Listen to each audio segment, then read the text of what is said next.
Thank you. Good evening, and once again, welcome to the Liberian Diaspora Forum Weekly Talk Show.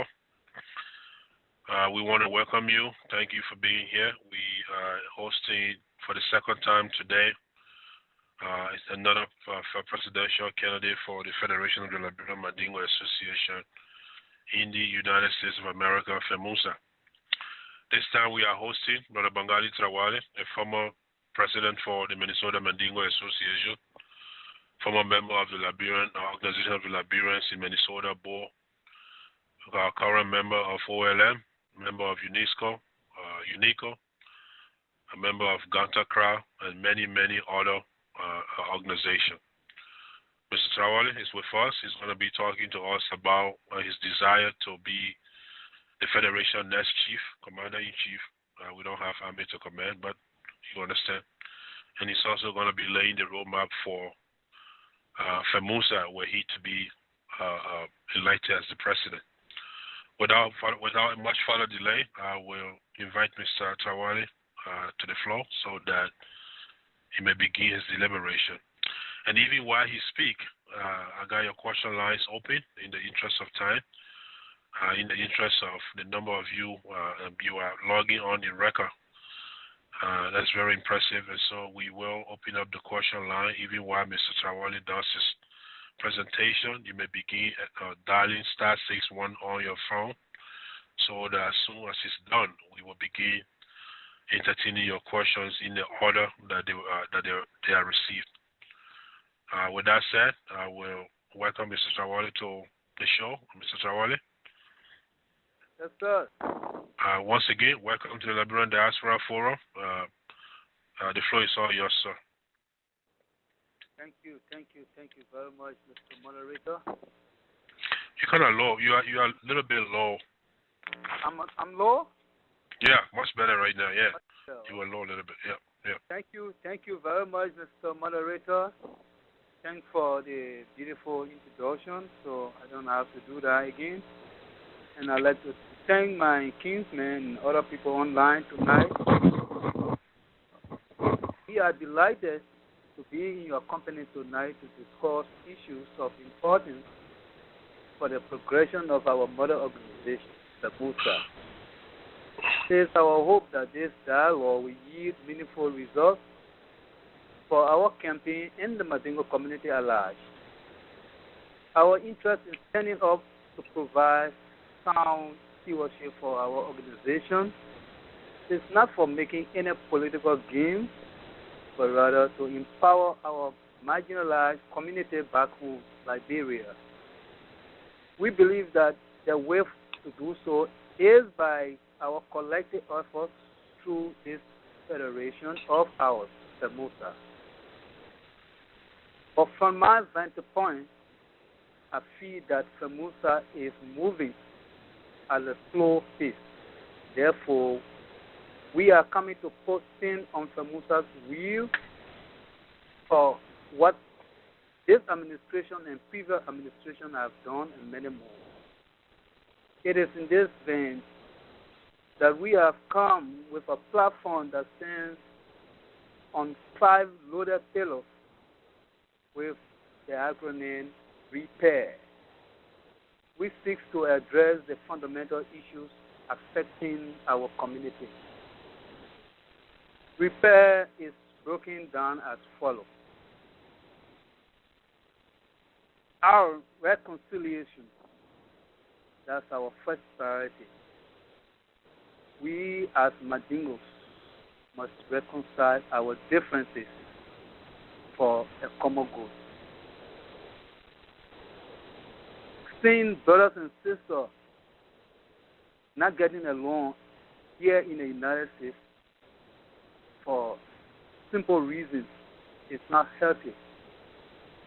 For example, you will agree that we have a couple of our chapters where there are some fracas, such as Arizona, Atlanta, Minnesota, Arizona, Arizona, and so on and so forth. We need to cement those relationships. Reconciliation is paramount for our existence. 2, education for the E. And empowerment, that's a loaded one. We believe that the best way to ever empower anyone is to first of all educate a person. So with education, it's on two fronts, both here and back home in Liberia. To begin with here, we are privileged that here every child is given the opportunity to have an education, even without the parents' direct financial input. So what our campaign then doing with regard to that is to create such a mentorship for our kids going to school here. So by the time they come from high school, our education committee have identified their niche as well as their strengths. By so doing, mentors will be put on each of these students so that by the time they go to college to pursue whatever discipline they want to, they would have some guardian to lead them to what they want to do, so that at the end of the day, quality education will be achieved. That's one of the main goals on our platform for our kids here in America, going through high school to college. And back home, we do agree that we have education program going on there, initiated by former administration, past administration. There's a scholarship program going on, but we are going to format that such that we will categorize that based on discipline needs. For example, education committee will critically analyze how many students we have to enroll on the scholarship, and our priority will be based on discipline that we feel our community is not represented, not fully represented, such as not limited to medical doctors, lawyers, journalists, and what have you. Then come down to basic administration and what you want to pursue. We're not going to discriminate, but we'll set priorities. P, which is productivity.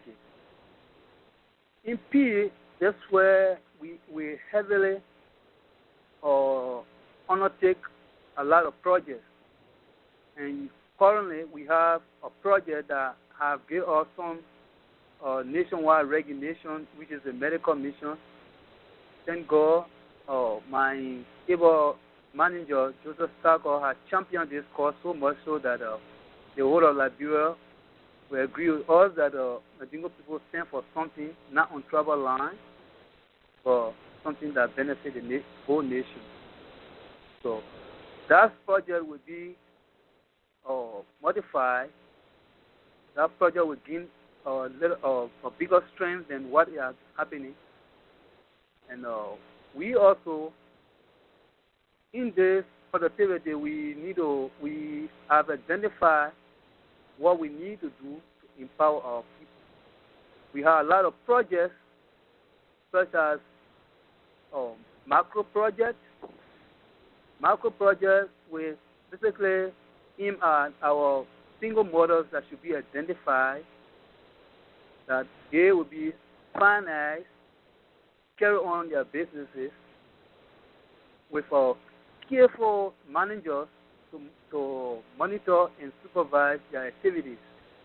And the goal for that is single mothers that cannot afford to send their kids to school, so that they will be able to do that. In the same productivity, we have, like I said, on the microfinance, we need to identify where do we get our funding. That will entail grant writing, funding sources for finances, and once we should identify that, the committee responsible for that will go ahead to seek those funding that will finance the microfinance. Number 4 is A, accountability / advocacy. That's another loaded one. And accountability, we stand to provide full accountability for whatever we do, be it financial, administrative, you name it. We will make sure that at the end of every quarter, we will provide this community a financial breakdown. Whatsoever we receive, we spend. We did this for OLM as a finance director, and so we can do it for our own community, FELMAUSA. At the end of every quarter, not a day will pass by, Bangalee, that we will not provide you financial report, be it good or bad. We will hold everyone accountable for whatever they say they will do for us in our administration. And the other part of it is advocacy. We will not remain mute on any injustice ever against anybody in Liberia. You will agree with me that of late, our involvement in the case of our brother Imam Ansu Kroma is something that we are too firm for, including many of our brothers here in the diaspora, including Canada, Australia, are joined to fight this. Such a case will never go untouched by us. We will advocate, we will protect our people, we will give justice to who justice is denied.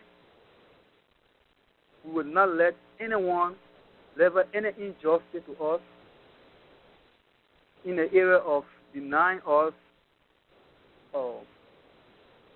birth certificate, passport, voter registration, checkpoint discrimination, and the rest of it. We will advocate to the letter and will stand to protect our people. Next is inclusiveness.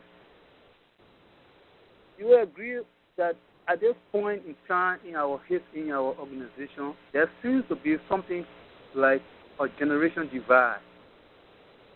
Our platform seeks to close that gap.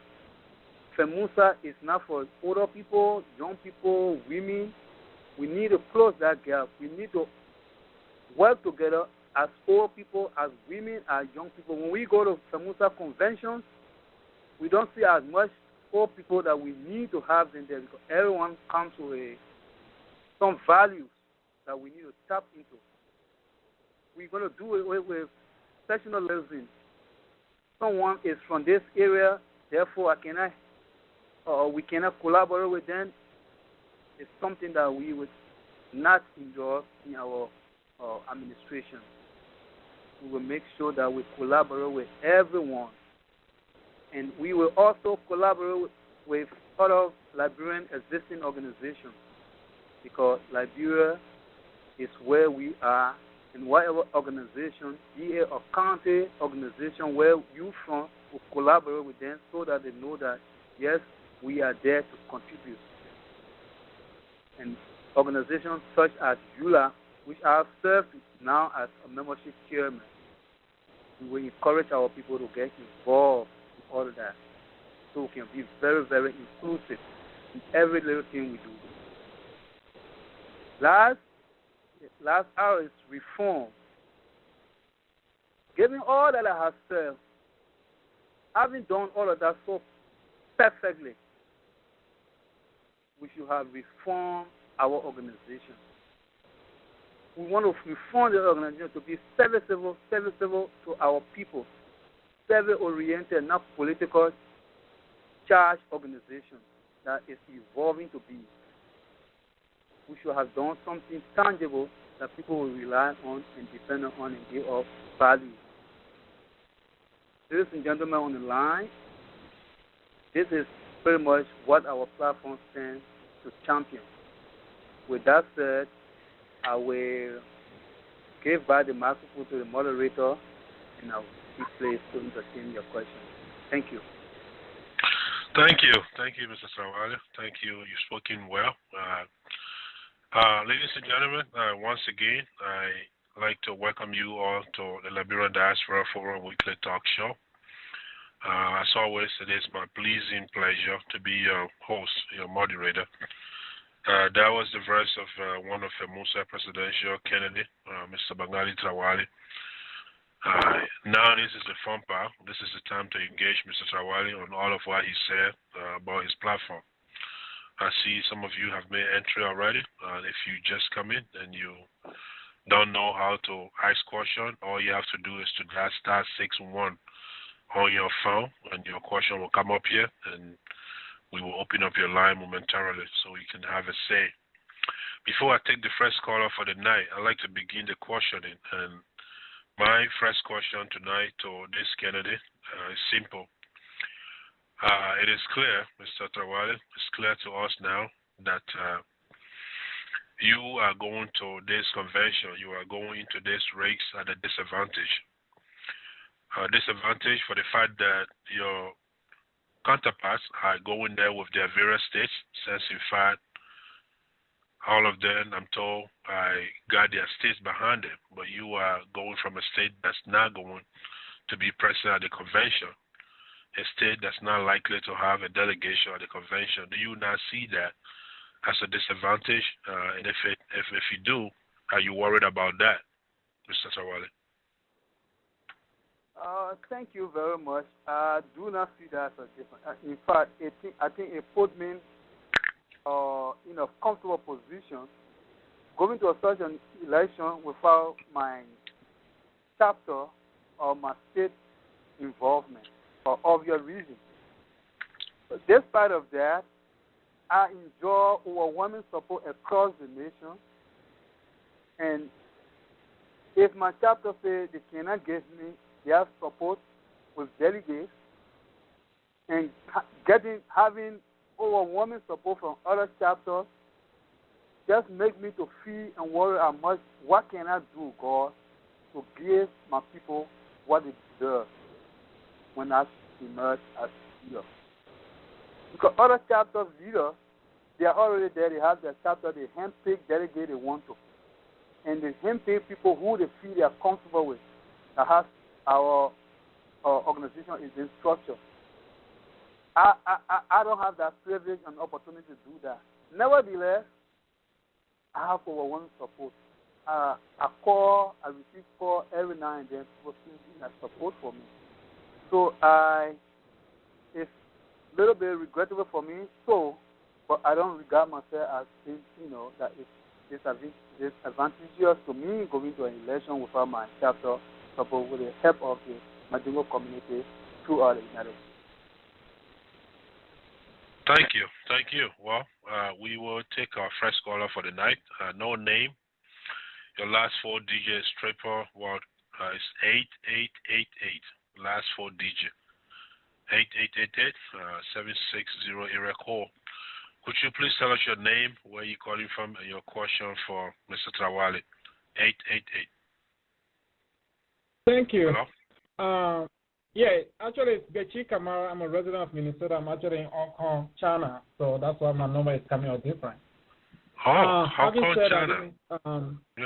Yeah. Mr.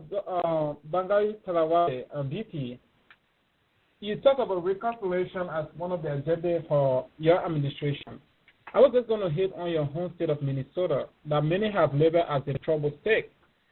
If you become the president of this union and you want to reconcile, I don't want to be very personal, but I know that the current leadership, I don't know how can you pursue, what is your game plan that you will pursue them to reconcile and be a part of the federation that needs every one of us?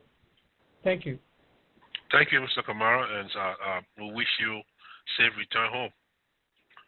Mr. Trawally, how will you begin the reconciliation process at home? Thank you very much. Yes, this is a tough question. My first and foremost priority, I said, is reconciliation throughout the country where we see problems. Minnesota having to be my state. Personally, I my problem with Minnesota is not about me, as it appears as though I'm the problem. Minnesota has an existing problem before mine got into it because of their position. But being president of my community, I have a formula that will unify the entire Mandingo community in the United States, in all the states, including my own state. First of all, we have to understand that we are Mandingos. And this organization, FELMAUSA, it was founded, I guess, 2006, 2007.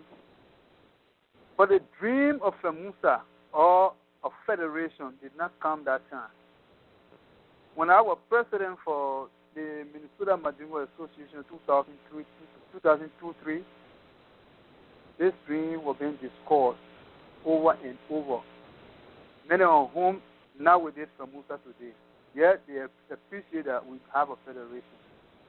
So the formula there is we have to understand that we are Mandingos. We have peace brokers among us. We have people that are not being tapped into. We will reach out to these people, let them know that we came from somewhere, and the reason for which we got here in the first place should be recognized. I don't want to person other people's minds, apparently people who did not experience what we went through in Liberia, our country. So if we are to go there to gain our rightful places in the society, we need to unite. That message got to be clear. I identify some of the reasons why we are fighting ourselves here. Is that equivalent to what? Can you equate that to what we are going through in Liberia? Those are minute things we are knocking our chests for. So when we get there, it might be a tough thing, but if we all truly believe that we are Mandingos from Liberia, and we all truly believe that we are marginalized, that we are not being treated as citizens of that country, we are not being given the fair share of our existence, then, of course, our peace brokers, our people, should be able to signal that message, send that message strongly, and I have no doubt we will all see that, because it's not about me, Bangalee Trawally. It's not about you, Mr. Kafumba, neither Mr. Becky or Lamini Krumah in Philadelphia. We can be high on issues, but it will retrospect. We will all come to understand that, yes, I'm hyped, but it's not about me. We are putting ourselves together for a common good, and we will signal that we will go for that, and we'll have people who will articulate that, and at the end of the day, I'm confident that people will understand and we will settle our differences and forge ahead. Thank you. Mr. Kamara, if you have a follow-up question, as always, feel free to dial *61. We'll take our next caller for the night. If you're just joining us, I know many of you have. I'd like to welcome you to the Liberian Diaspora Forum Weekly Talk Show. Tonight we are hosting one of FELMAUSA 3 presidential candidate in person of Mr. Bangalee Trawally. He's speaking on his vision for the Federation. So if you have any question, comment, or concern at this time, by all means, please dial *61. We'll take our next caller for the night, and I believe this caller is Mr. Musa Keita from Rochester, Minnesota. Mr. Keita, welcome to the Liberian Diaspora Forum. Your question for Mr. Trawally. Okay. Thank you very much, Mr. Krumah. I'm very, very glad to hear from one of the candidates this evening again, which happened to be Mr. Bangalee Trawally. He has enumerated what he's capable of doing called platform and intention. In his expose, we listen to the issue of going beyond the present administration's own desire regarding the age group that he's going to affect, because he has no boundary according to him. All right, this question has to be reframed this way. The state of which you come from, I don't think they even support you. That's the first thing. I have not lived here for a longer time, but I observe a lot of things. the state you come from will not be represented at the convention either called delegate or what have you. All right? I'm asking you how you think you're going to win this election in the absence of your own state of which you live that doesn't have no candidate or delegate to the convention. That's the first one. Second, recently I've been reading a lot of information from Liberia regarding your involvement, quote-unquote, of an imam and an officer of Liberian government. They said that you came to solicit funds in the United States of America to make sure that the case was prosecuted, and you have visited almost some more states, raised some funds in a tune of almost like $100,000. That's the expectation back home. What's your own clean hand regarding the imam issue, and you want to be a head of an organization that will bring transparency and independence to our community when the kind of information is behind you back home? Thank you very much. Thank you, Mr. Keita. Thank you very much, Mr. Keita, for those information I'm just hearing tonight. It's good to always hear such a thing, whether it's a valid information or not. Let me first address the issue of my state. How am I going to win without my state support? That I don't enjoy the blessing of my state. First of all, I want to draw a line. I do enjoy the blessing of members of my state, the Mandingo community. The problem is with this administration, and even in this administration MMA hierarchy, you still have people there who feel that the clearing issue at hand should not go the way it should go. They feel that I'm entitled. It's my entitlement as a member of this community. So just to make that straight. Besides the administration, when you talk about Mandingo community in Minnesota that I do enjoy overwhelming support from Mandingo in Minnesota. But like I said, the clearing issue is not about me. I have a tete-a-tete discussion with the president. He was very humble to have come to my house, sat down with me, we talked. The president is telling me that they cannot give me clearance based on the fact that should he give me clearance, it means that he's going to be validating the convention in Philadelphia, which I try to discourage him. Other than that, he has no reason not to give my clearance. But he can balk or something and also put his signature or something. It's a contradiction. Imagine that. I said, but okay, you are fighting with someone that you feel that your right have been taken from you. Granted, I am going. Are you telling us that as long as you say you're not going, nobody in Minnesota should go? Say no. That's not what I'm saying. Anybody can go. Therefore, I want a clearance that proves that, yes, I am a member of Minnesota, Mandingo Association. Are you denying that? No, you are a member of MMA. Then why not? So that question, I think MMA, should that be your major concern, they should be asked. But I just want to tell you that I enjoy overwhelming support of my community here in Minnesota. And they're now going for the convention. I will automatically lose that 5 delegates. But without denying me from being elected, I don't think so. I will be overwhelmingly elected without them. That's why I said to the previous question from the moderator, that's a unique thing about my candidacy. I stand to benefit and enjoyment of the entire Mandingo community, despite I don't have the delegate on my state. What does that say about me? It says that the people are ready for my leadership. The reason in Minnesota is not about Bangalee, it's about what the Minnesota administration feels that they should battle against someone else. So they want to hold me as a human shield to fight their war. And I'm saying, do not hold me to my human shield as a human shield. So your next question that I have raised up to 100,000 from the community in America to go in Liberia and fight for our imam's rights.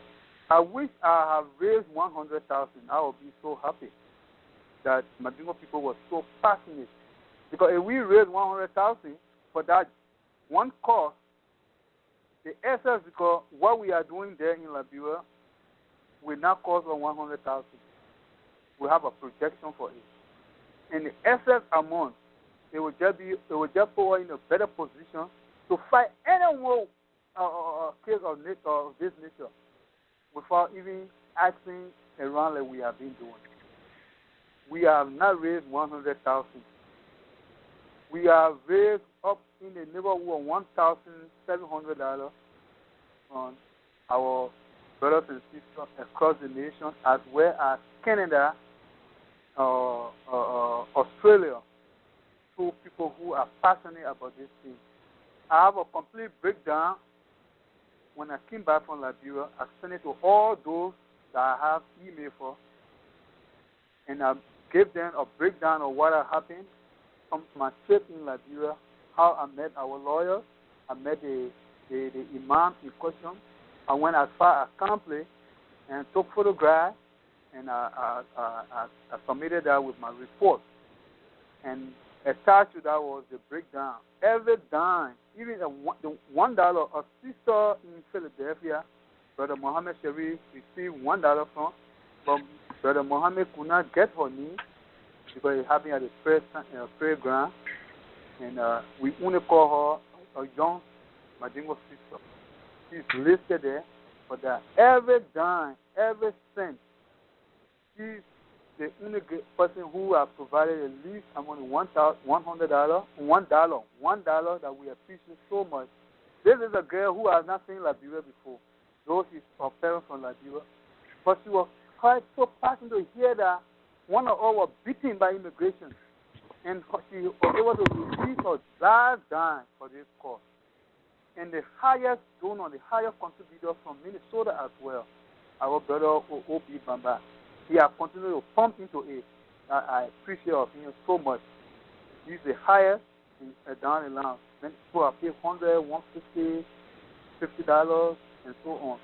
So, if you mind, I can also send you that press sheet so you know exactly who and when or who and what they are paid. And you see the total from each state, and the sum total of how much is received and how much has been disbursed. We have all of that. It's very, very transparent.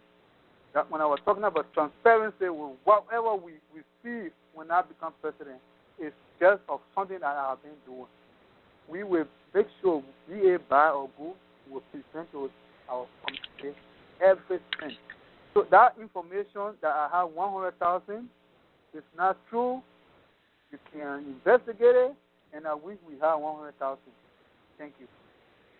Thank you, Mr. Trawally. Well, we'll take our next caller for the night. Folks, some of you just joined us. We'd like to welcome you to the Liberian Diaspora Forum, weekly talk show. Of course, we are hosting one of our own tonight, Mr. Bangalee Trawally, who is contesting FELMAUSA presidency. So, if you have any question, concern, or comment, please dial *61, *61 on your phone, and we'll take your question. We'll take the next caller, 2251. 2251. Could you please tell us your name, where you're calling from, and your question for Mr. Trawally? 2251, okay. Your name, where you're calling from. Yeah, my name is Baba Ture. I'm calling from St. Paul, Minnesota. Okay, Mr. Ture, welcome to the show. Yeah, thank you. Honorable Bangalee Trawally, thank you very much for the platform. It was such a wonderful. I mean, my question here is this. You know, from the past regime, we've been listening to almost the same platform you just gave. Like Ishaka today, platform was talking about education, medical mission, reconciliation, accountability. I mean, Dukle, Honorable Mohammed Dukle came, he did a medical mission, it was successful. This current regime has done a very successful medical mission, is doing the same thing, and again, we are expecting the same process from you. So I would like for you to tell us something that you will do differently, totally different from the past regime. Thank you. Thank you. Thank you. Mr. Trawally? Mr. Baba, thank you very much. I think his question is what I would do differently from what previous administration or what other candidates are saying, right? Yeah. That's fine. If you listen to me keenly, I said we are coming to our platform stand on the acronym repair. We are going to repair, not to undo what has been done. We're going to repair and put in new things. So as such, what I'm going to do differently, previous administration said they were going to reconcile. Some of them have not done that fully. And it's my ardent hope that we will do that. We will make sure we repair this organization, this community. And when I talk about education, I talk about something like mentorship. Mentoring our kids so that by the time they come from school, their needs are being identified, their strengths are identified, and where they want to go. We will put people on them so that, say, Baba Ture went to high school. We know Baba Ture is very, very smart in biology and chemistry. And Baba Ture had the desire to go to medical college. We will look among ourselves, if we cannot find one, look at somewhere and know who is medical doctor, who went through the educational system or medical school and so on, of practicing, and pair with you to be your mentor. By the time you get in your sophomore year, you will have gone through what is required of you to be successful in medical school. And by that way, with our guardian, when you come from there, you will know exactly who behind you, how you need to be serviceable to your community. I don't know if other administration has done that. And I said to you, in Liberia, we are very much represented in certain areas. The education committee will critically analyze where we are represented. BA law, BA medicine, BA journalism, BA agriculture. We will prioritize that. I don't know if other administrations have done that. And one of the key things I want to do for education, our platform, that is a hard fight, but it never to try it, never to introduce it, never late to say it. That is, we want to, with the help of Almighty Allah, go to Liberia, plead with our people in Liberia, and launch an educational program that will speak on no Madingo child go without elementary education. We will plead with all our people that please, we don't want you to send your child to garage to go learn mechanic at the age of 10, 12, 8, what have you. Please send your child to school at least to get elementary education. That's where we're starting first. Education, elementary education. Maybe at that time when the child will have acquired elementary education, that child will be energized by peer pressure to go more and more. I say that because I'm one of the that experienced that. My education started with acquiring education, elementary education, to help my parents do business. But fortunately for me, it did not stop there. So if we can do that, plead with our people, even if a parent is so underprivileged to send a child to school, that is required for us to help that child to finish elementary education. We should do that. But it will be one of our struggle on education, that in Liberia, no child, because that's the best way you can ever empower anyone to learn, to get education, to know your right from wrong, so that nobody can take. Today, we see Madingo boys speaking their mind freely. It's all about education. That inferiority complex is no more there. But without education, you're working in a garage, you don't know how to articulate your rights, you will always be intimidated. So it's a hard fight, but we're going to try it. I hope I answer your question, Mr. Chure. Okay. Yeah. Just in case he hasn't, if for all of you who ask questions, if for whatever reason you need to make a follow-up question, by all means, please dial *61. We will give you the chance to do so. Once again, a good number of you have joined us. I've noticed that, and it's always my pleasure to welcome you to the Liberian Diaspora Forum Weekly Talk Show. We had Isiaka Sidibe earlier. Now it's Bangalee Trawally, two candidates for the presidency of FELMAUSA.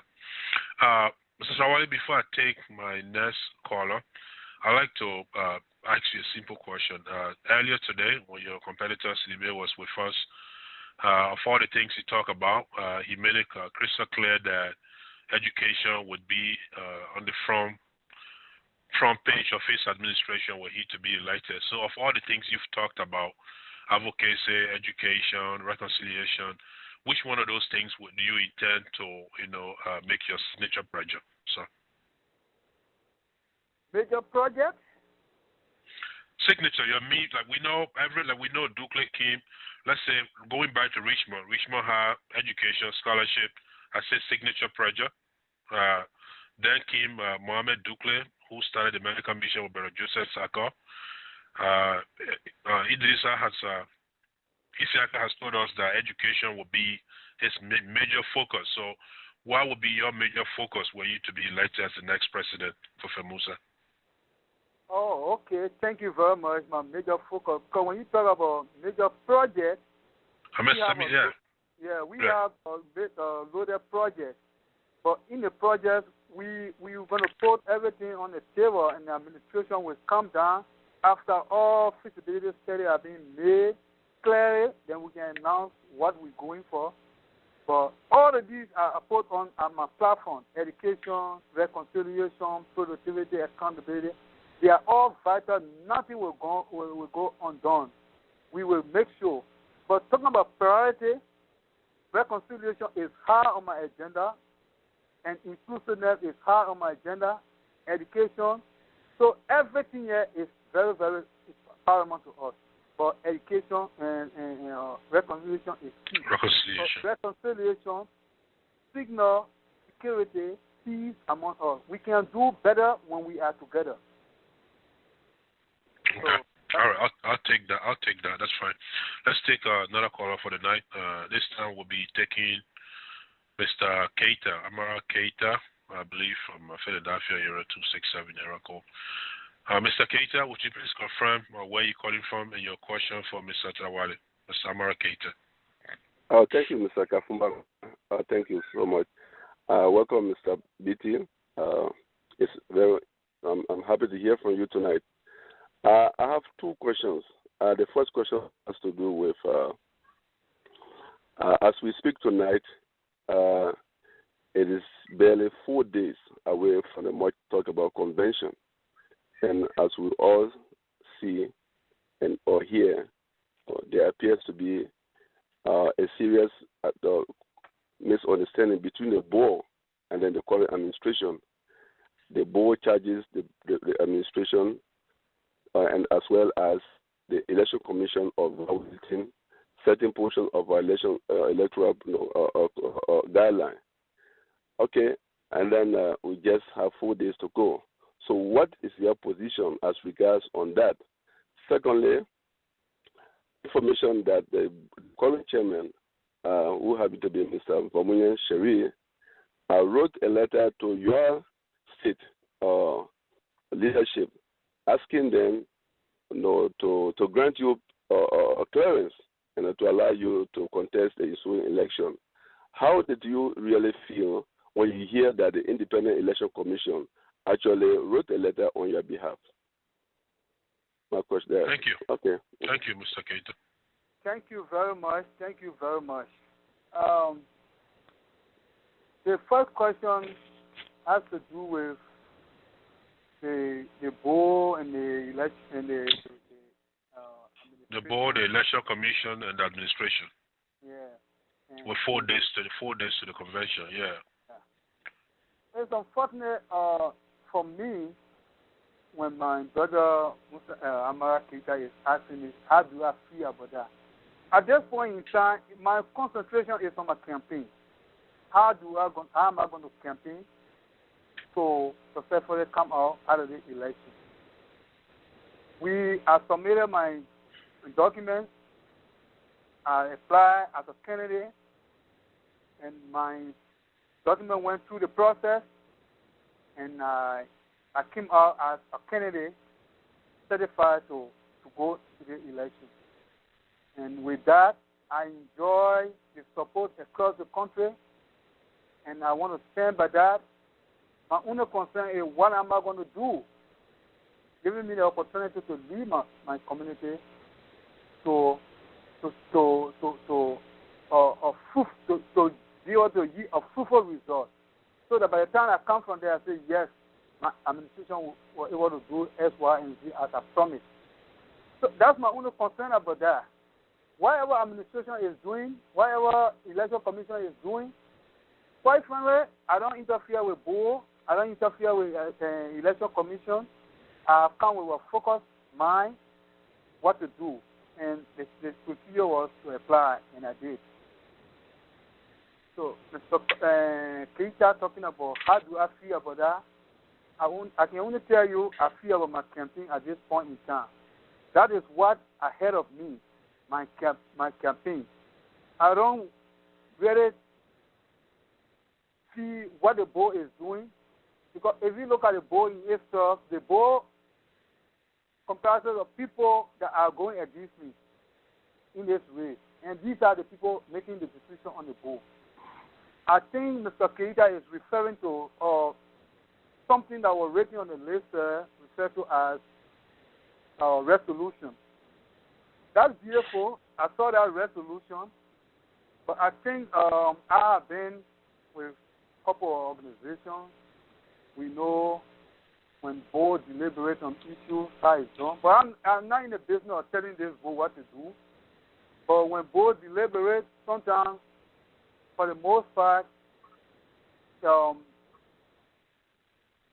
members that are in that deliberation, names are mentioned, how the deliberation was put on the table, how it was voted upon, who are seen.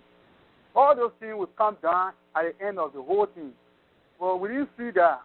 I only saw my opponent signature, sign, and this, that. But I'm not giving credence to that. That's fine. That's how they are modern operator. People out there can see it. But what I feel right now is how am I going to get elected as a candidate. My campaign, my able manager, Joseph Sarko, managing is very well. Is someone who has championed what we Madingo stand to or be part of today. Someone who has championed there in this United States like you.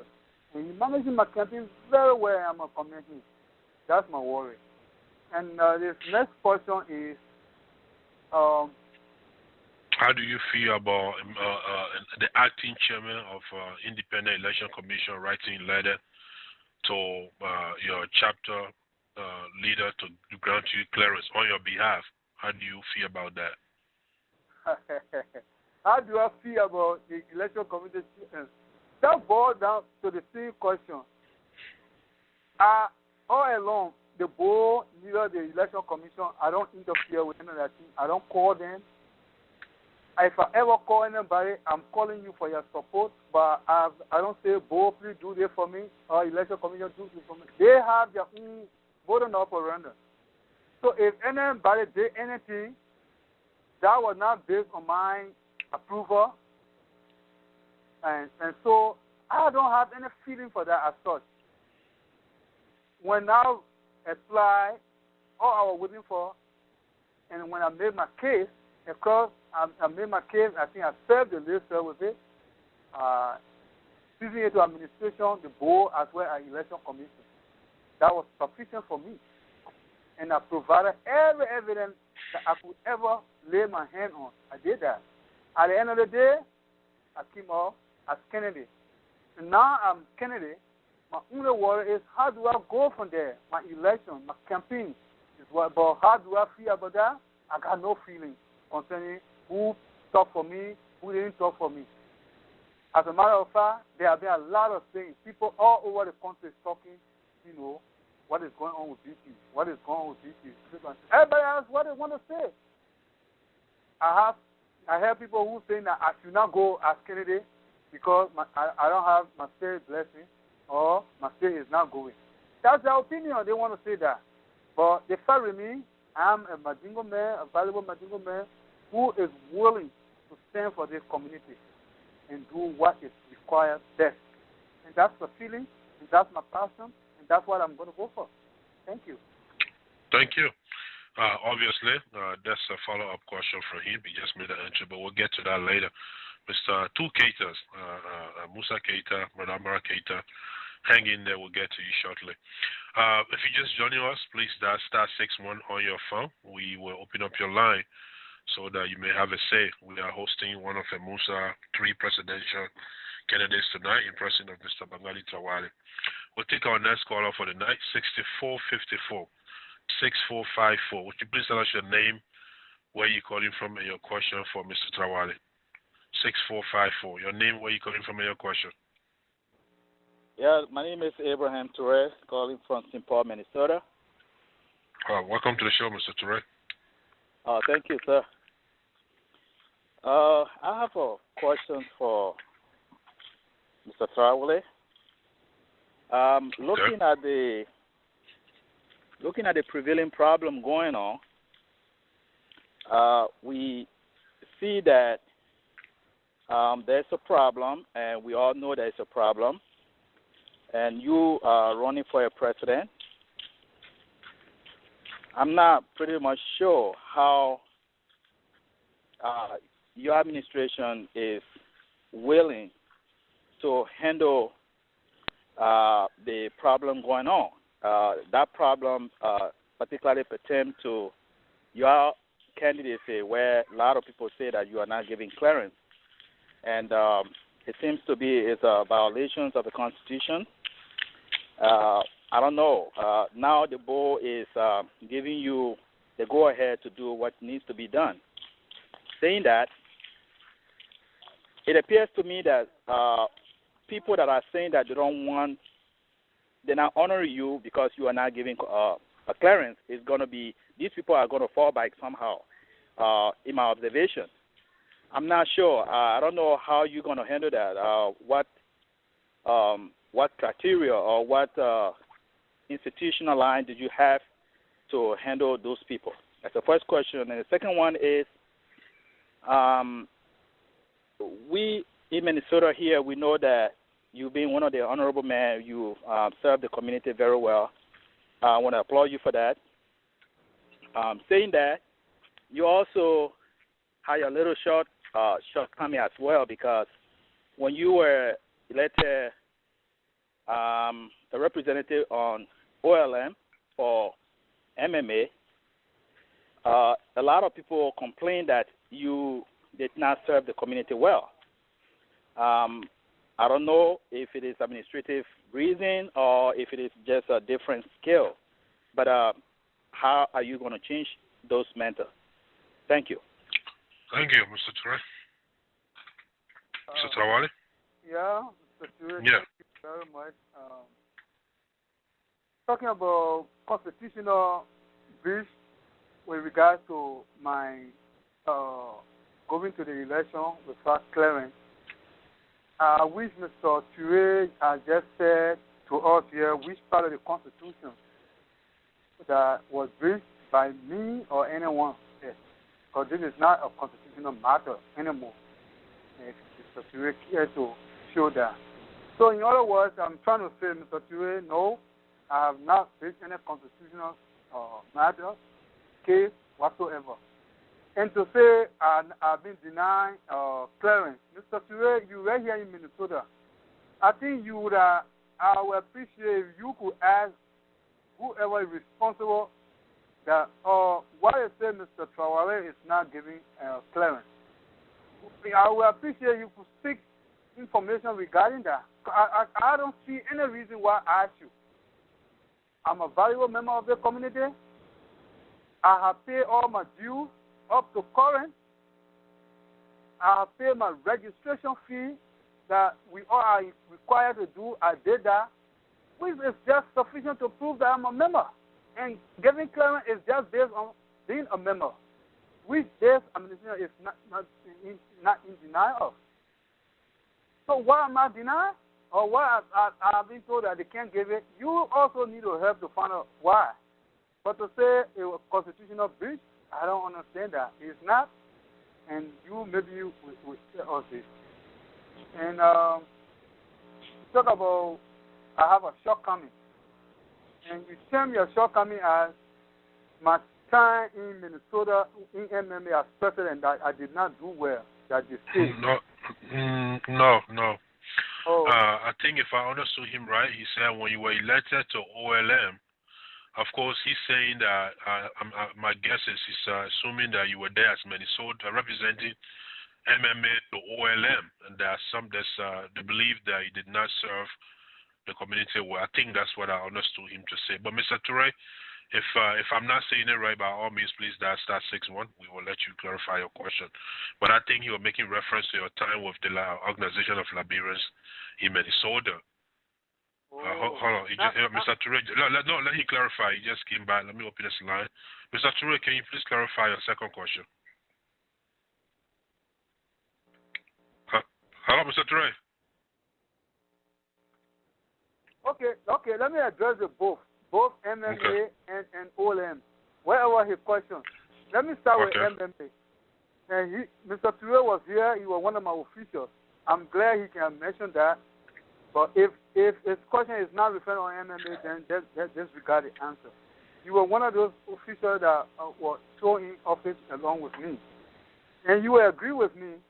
It's one picture I have here today. I always look at that picture. Mr. Toure is on that picture with me. My manager say, Ahmed Feli, Moses Dukley. When we took over MMA, when we called for meetings, 3 persons would not show up. Moses Dukley was frustrated before I took there. But before I could leave MMA was one of the best organizations. Honorable Barbara Dollar came from New Jersey or Pennsylvania, along with Lieutenant Kamara to serve as one of our keynote speakers. We saw the kind of organization we have. And before I left, you, the moderator, was my vice president. We had a program. Before I left, when I told them that it was time for me to leave, there are a lot of people who pleaded with me not to leave. One of which is my message Toure, Creator Toure. She's in Delaware today. Mr. B, you like to call me. Why are you leaving? You're doing this thing good. Look at how our organization was looking. You did that. Please don't leave. Ahmed Feli, who succeeded me, asked me 3 times, Mr. President, are you running? I said, no, I don't want. I want someone else to come. The organization was attractive. When we had the election, everyone was attest how that election was looking because I have made the organization attractive. When we had the installation, the inauguration program, it's one of the best ever in Minnesota. If anybody can, attest to that fact. And that program, even the hall we had a program, was finalized. I went and paid for that off from my pocket without MMA putting anything to it. My mother said is here now. He reimbursed me. I did that, knowing for the I told them, should we fail not to get my money I put into this thing, so be it. But at the end of the program, I should be reimbursed whatsoever just for our intake. And it was a successful program, in short. You, Mr. Kuma, and other people were there, one of the best. And I did all of that. For somebody to say I did not do well with this MMA, if that was not a question, then so be it. But I think I did well. But to OLM, I went to OLM as a Mandingo, but not as a Mandingo candidate or Mandingo representative. That was something that was put forward before that. Since Mandingo cannot be elected, we should plead with OLM that, look, let this thing be on a tribal basis. Let every tribe send a representative there. Other than that, we're not going to get Mandingo candidate there. It was said in one of our meetings, Who, when the Giza Momo Dudu say, well, there will not be something to fly. We just need to look for a candidate that we can all rally behind and that can also tap into other communities that have kind of came to the picture. Madingo people over 1 minute supported me as well as other people. And I came number one in that race. But I did not go there as Madingo representative because I was serving the Liberian community. But yes, to protect the Madingo interest.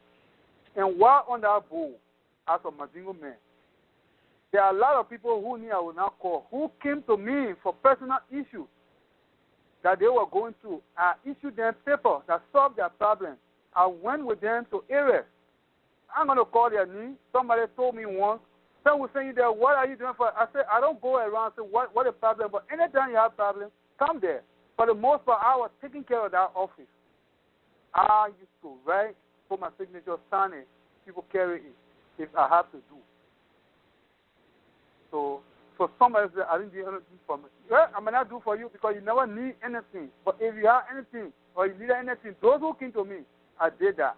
The MMA election that we had, everybody listening to me now, I went and opened that office. I made it possible. One of our board members who said he was going to, he did not even pay. But I went and opened that office, the conference room. Not only the conference room, I opened the office, the lobby, the way people were sitting there. And I didn't stop there. I opened my personal office. Even one of our friends who came from Atlanta, Georgia, stayed in my office 2 hours while he was working and checking an email and so on. I was accessible. I was open to my community. I made sure whatever my community wants is available. When the lady was launching a campaign, I made that place available when I was called a day before that campaign launching. I said, so long my community, anyone from my community wants, I will make that available. So, my brother, to say I didn't do anything, that's an honest statement. And I challenge anybody to say, someone came to me for this, I did not do that from my community. Okay. So, Thank today, you. To the point today, Dukre is there now. Everyone there is crying on my knee. Mohammed Dukre, who here? He told me personally that every time the chairman is talking about you, the work you did there. And the chairman is there can tell me, but just calling to me to prove to you that someone who is representing or who is there now as a Madingo man keep telling me every now and then that I left a mark there. So I just want to say that if you're referring to OLM or MMA. MMA. Yeah. There goes the two answers. All right. Thank you, Mr. Trawally. I'm going to take one follow-up caller, and then I'll take one new caller, and then one follow-up caller, one new caller. So, folks, those of you who've dialed *61 on your phone, I'm looking at all of you, and I promise you will get to you. And to those who haven't yet, because you don't know how to do it, you just got to dial *61 on your phone. Your question will come up here, and we will take your question in the order it was received. So let's take a follow-up question from Mr. Keita in Rochester, and then we'll take a new caller. Mr. Keita, welcome back to the show. What's your follow-up question? Okay, thank you very much, Mr. Kroma. Let me just be brief. The first is this. During a conversation with Mr. Trawally and MMA Chairman, Mohamed Enza Dole, did he give you his blessing to the convention, morally or financially? First question. Second, it seems as though the horse divided against itself cannot win.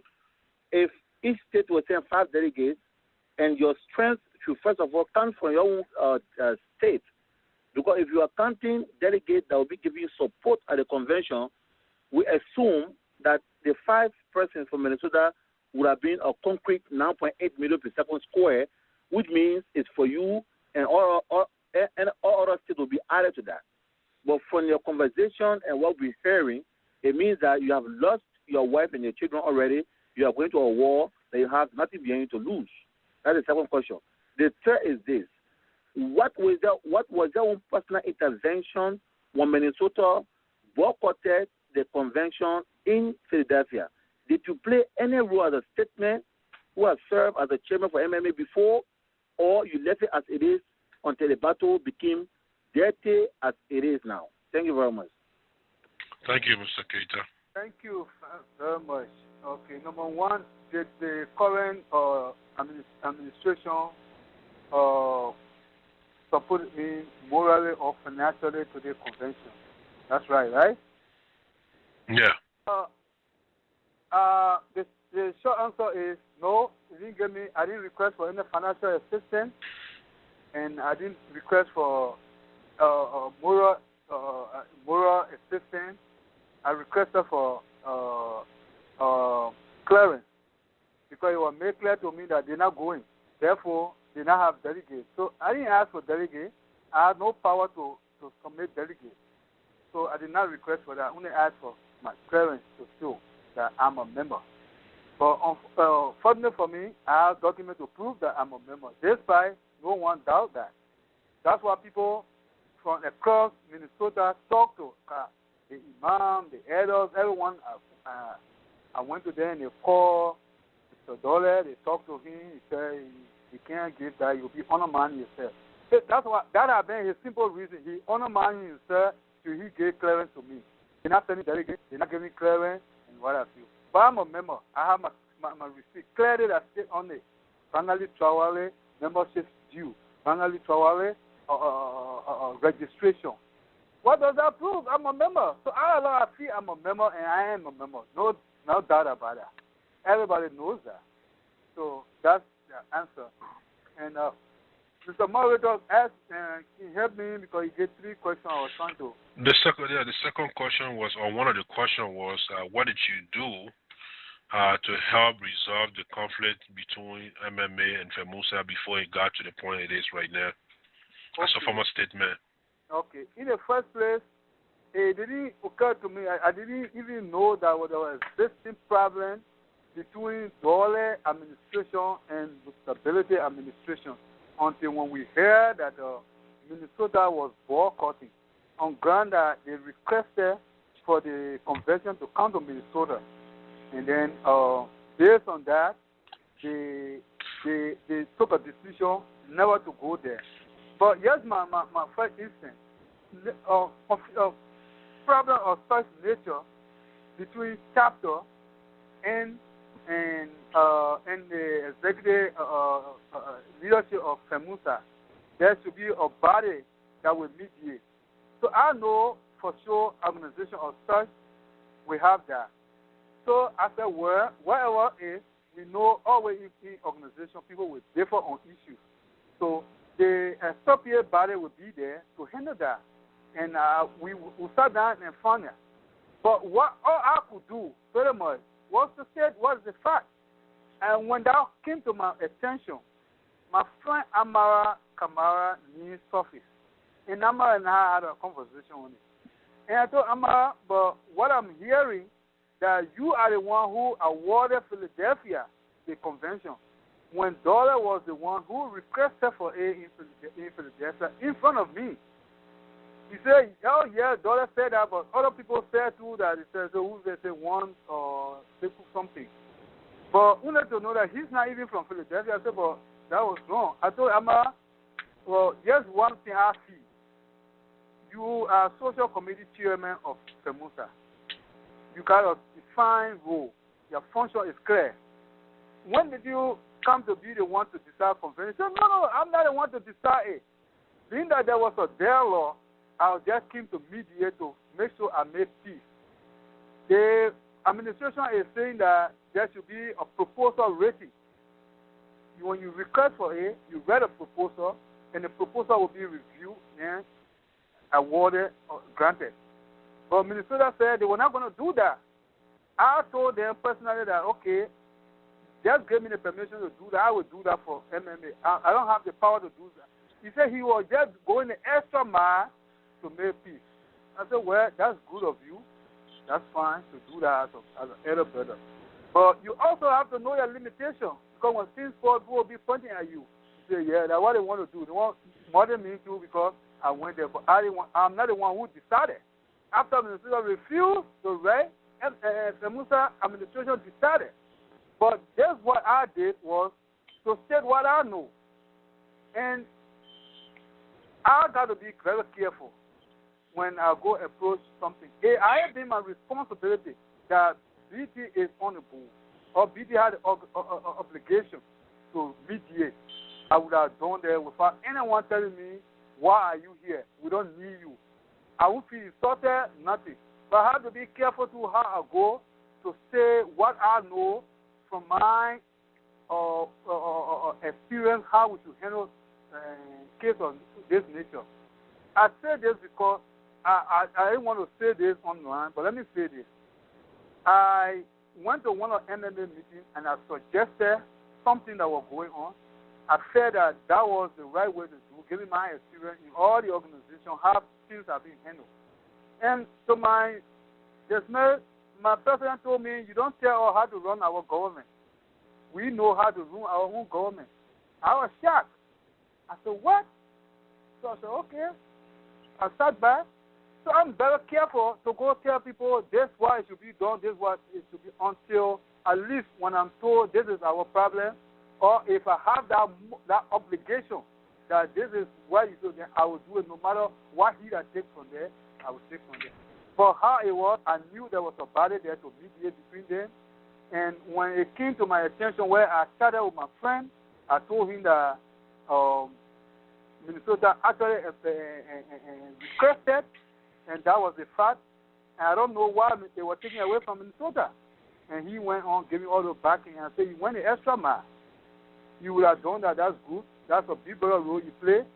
But you are going to. But what are they saying now that you decided? He said, no, he never decided. When Minnesota failed to abide by those things, he backed up. And the administration took the decision. So what did I do? I knew my limitation, and I only stated what I think I knew I could say. That's what I said. But I did not stop myself as a mediator, of course, when I feel I might not be listened to. So that's the answer for his question. I don't know if another question there. I think the other question was when you lost your children, you lost because you're going to the election without delegate. You kind of pretty much answered that alone in the process of answering the first one. If you didn't, Mr. Keita, you own this show. So by all means, please come back. Let's take the next caller. We got too many calls waiting here. I'll take. That was a follow-up call. So I'll take one new call, and then I'll come to Mr. Amara Keita for his follow-up call. The new caller I'll take this time will be 2098. I believe the name here is Masati Kroma. I'm not sure who you are. Would you please confirm? Would you please tell us where you're calling from and your question for Mr. Trawally? 2098. All right. Hello. Hello. Hello. Hello. Yeah. Hello. You are. Can you hear me? Yeah, I can hear you. Mr. Kroma, this is Ansu Keita. Oh, Mr. Ansu Keita. All right, Ansu Keita, welcome to the show. Thank you. Calling from Minnesota, I assume. Yeah, thank you very much for your great job. Thank you. Actually, I'm shocked, right now hearing something from Mr. Trawally, but I won't be too sure because I have to give him any caution and what I know about this whole thing going on because I've been hearing it, but I don't think it's true. Mr. Trawally, my first question would be, I don't know, I haven't read through FELMAUSA election, what are the requirements if you don't have a permit or whatsoever from your leader or the board at the time from the state you came from. I don't know how you stand a chance against other people that will get, as my brother said, blessing from their states. The second one, I will make a follow with my brother question. When the whole dispute started between FELMAUSA and MMA, I think it was kind of like, to me, a petty issue. People should have sat because we are Madingo. We call Tunye for we got elders here. And you are one of those people I was looking after. I called Brother Amara. I called other people from other states. I talked to them that I don't like the way things going on in our community. Other proceedings looking at us, even though this whole thing is about Liberia, Madingo in Liberia. That's what we should know. So when we be doing things, we should be very, very mindful how we're doing it because other people watching us too. So I didn't hear or see anyone mediating the whole thing here to say who is wrong or who is right. Let us put that aside and go. If we can make a new, amendment or whatsoever, how things should be, how will you ask for a convention? What are the requirements? what thing is supposed to bring in, before they can give you the convention. Because I haven't heard nothing about you have to write something in how you're going to host a convention, how much money you will make. No, I haven't heard that. Since the convention started, I've been going to each and every convention. I'm the captain for the soccer team in Minnesota, but everybody, if people online listen to me, when the whole thing started, I told the president, Mr. Dollar, what's happening? If you look at the whole thing, I heard the whole thing from the beginning that you are the one that requested for the convention during the last convention. Nobody requested for it. So it was kind of like, okay, it's going to Minnesota. But you reached the point here. Gentlemen, let us go to Philadelphia. Let us go for the convention in the name of peace. Then, whatsoever meeting you guys have there, you can tell the people, or this is what we like, and this is what we dislike about the whole thing, what is going on. So, and other people say, well, decision already taken. So, I'm just saying it to Mr. Trawally that I haven't heard nothing from him, when it comes to the difference between FELMAUSA and MMA. I haven't heard nobody like funding a local or whatsoever, a short-term organization like Mading responsible for setting dialogue just to bring people together so we can move forward instead of us, sitting backward. And I don't think it would be a good idea for Mr. Trawally to go to Philadelphia, but he's going to run for FELMAUSA presidency, because I'm saying this, when we start this now, people will start leaving from state. I know I was online today, Mr. CDB from Dallas. I was not online, but I know you get a blessing from his people. So we shouldn't be taking advantage of things, because when that happens, when it starts, people will start continuing doing it. I can decide right now, to send my name too, that since Mr. Trawally going, he's my uncle, he's my brother. Saying he's going to my side, I go. I won't go wrong. I'm a member. I got people to prove it. I'm a member of this community. Would that be okay? No, it won't be okay. It won't be okay for MMA. It won't be okay for FELMAUSA. It won't be okay for Madingo. It won't be okay for Liberia. This is not what we stand for. Okay. Thank you. All right. Thank you, Mr. Keita. I think there was a series of comments concerned, and by all means, you are more than welcome to comment on them. Let me jump in on the thing.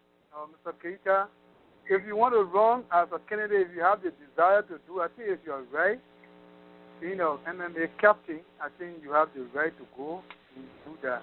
That's not a bad thing. The Madingo people around the country will vote, will see you fit and say, okay, this is the guy we want to go for. So that's not a bad thing. And also, it's kind of shocked to me to hear that you, the captain of MMA, did not even know that Minnesota have taken such a decision to boycott a convention that you didn't know about. So how that decision was taken, you and I need to also find out. But when you were pleading, let's go, and you were told, oh no, the decision has been taken, I don't know, what was your feeling at that point? That how could such a decision be taken as an official of the words of me, who is not an official? But talking about what did I do as an elder, that's one thing that appealed to me. I'm sure you're right. I'm an elder. I work with you people. My association does not have any boundary. With the youth as well as the older people. You know very well. I play football with you, and I go anywhere. The Liberian community, I got no boundary. I have flexible and hard associate. You know that. But what did I do? You stopped something in my thing and said, 2 years now, for. The 2 years I ever said was, Minnesota, the one requested a convention. I will always say, how it came, got away from them, that's FELMAUSA administrative procedure, that's a policy they came up with. That Amara said that in the past, maybe that was not the case, but the administration said, in order to be very sure of what we're doing, states should apply. If you apply, we'll look at your application and, grant you if you fit or if you meet all the requirements, what have you. That I have nothing to do with it. Now to say what did I do, it took me by surprise as well that was a decision taken. If they can take you, the captain, who an official of MMA, by surprise, what about me? That decision was made. So, and I said to your brother question too, talking about coming in to mediate and so on, FELMAUSA and a chapter here going knuckle here, there is a body there who responsible for the most part to do that. I rely heavily on them that they will do their due duty to mediate and resolve that amicably. If that did not happen, I'm very careful how to get involved. Since I was told once, you don't tell how to run our government, I always want now to be approached before I jump there. I don't just because I feel that I'm an elder, I'm a go. I don't want to be told that the next time. I don't know, maybe for you it's fine, but I feel they respect it if I'm told don't tell us how to run our government. Here much I'm part of it. But yet, nevertheless, we go there, we listen. You can recall one time we went there. Minnesota doesn't have a board. When a petition was put across the board to the administration to have a board here, so that whenever something comes up, the body is not certified with against the administration, somewhere where redress can be taken, that brought a big fight. I don't know if you're in that meeting. At that time, I just don't massage you on my shoulder. I have to run away and get outside because I didn't want anybody to hit my shoulder. My friend Amara also asked me, where were you? You and myself here, we still pat the children and so on. I said, Amara, I just did my surgery.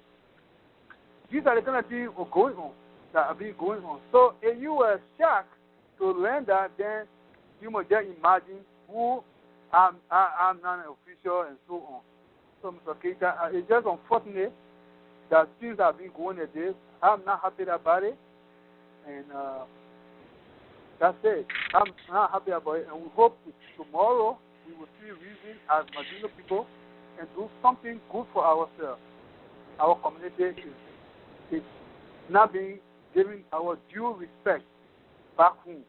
And that's to appeal to every one of us to see some of these little things to scare ourselves down. Thank you. Thank you, Mr. Keita. Thank you, Mr. Trawally.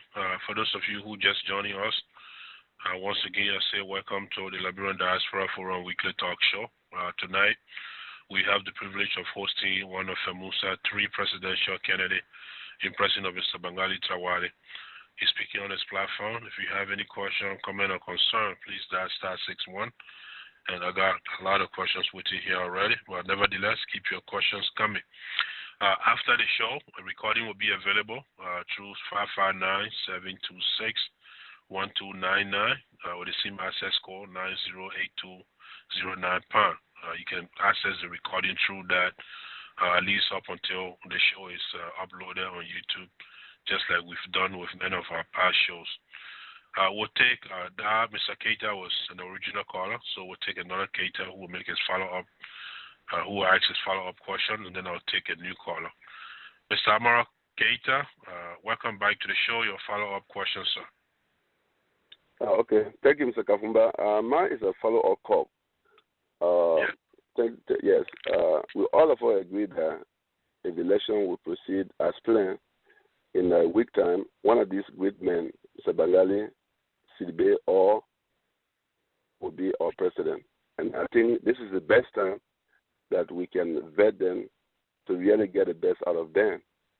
And we want them, I believe, to really be forthcoming whenever we ask them specific questions.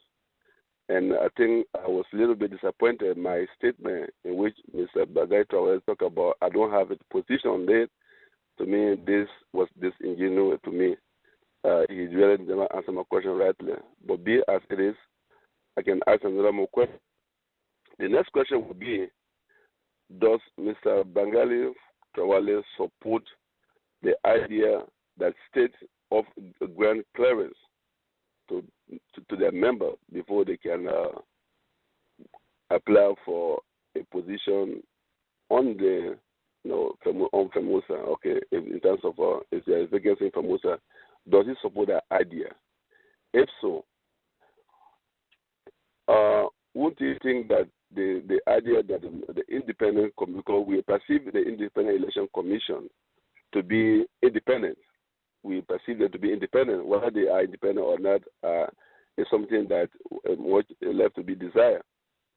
But for the commission to come out to write a specific letter, personally wrote a letter on behalf of a specific candidate, don't you think that really compromised the independence of that commission?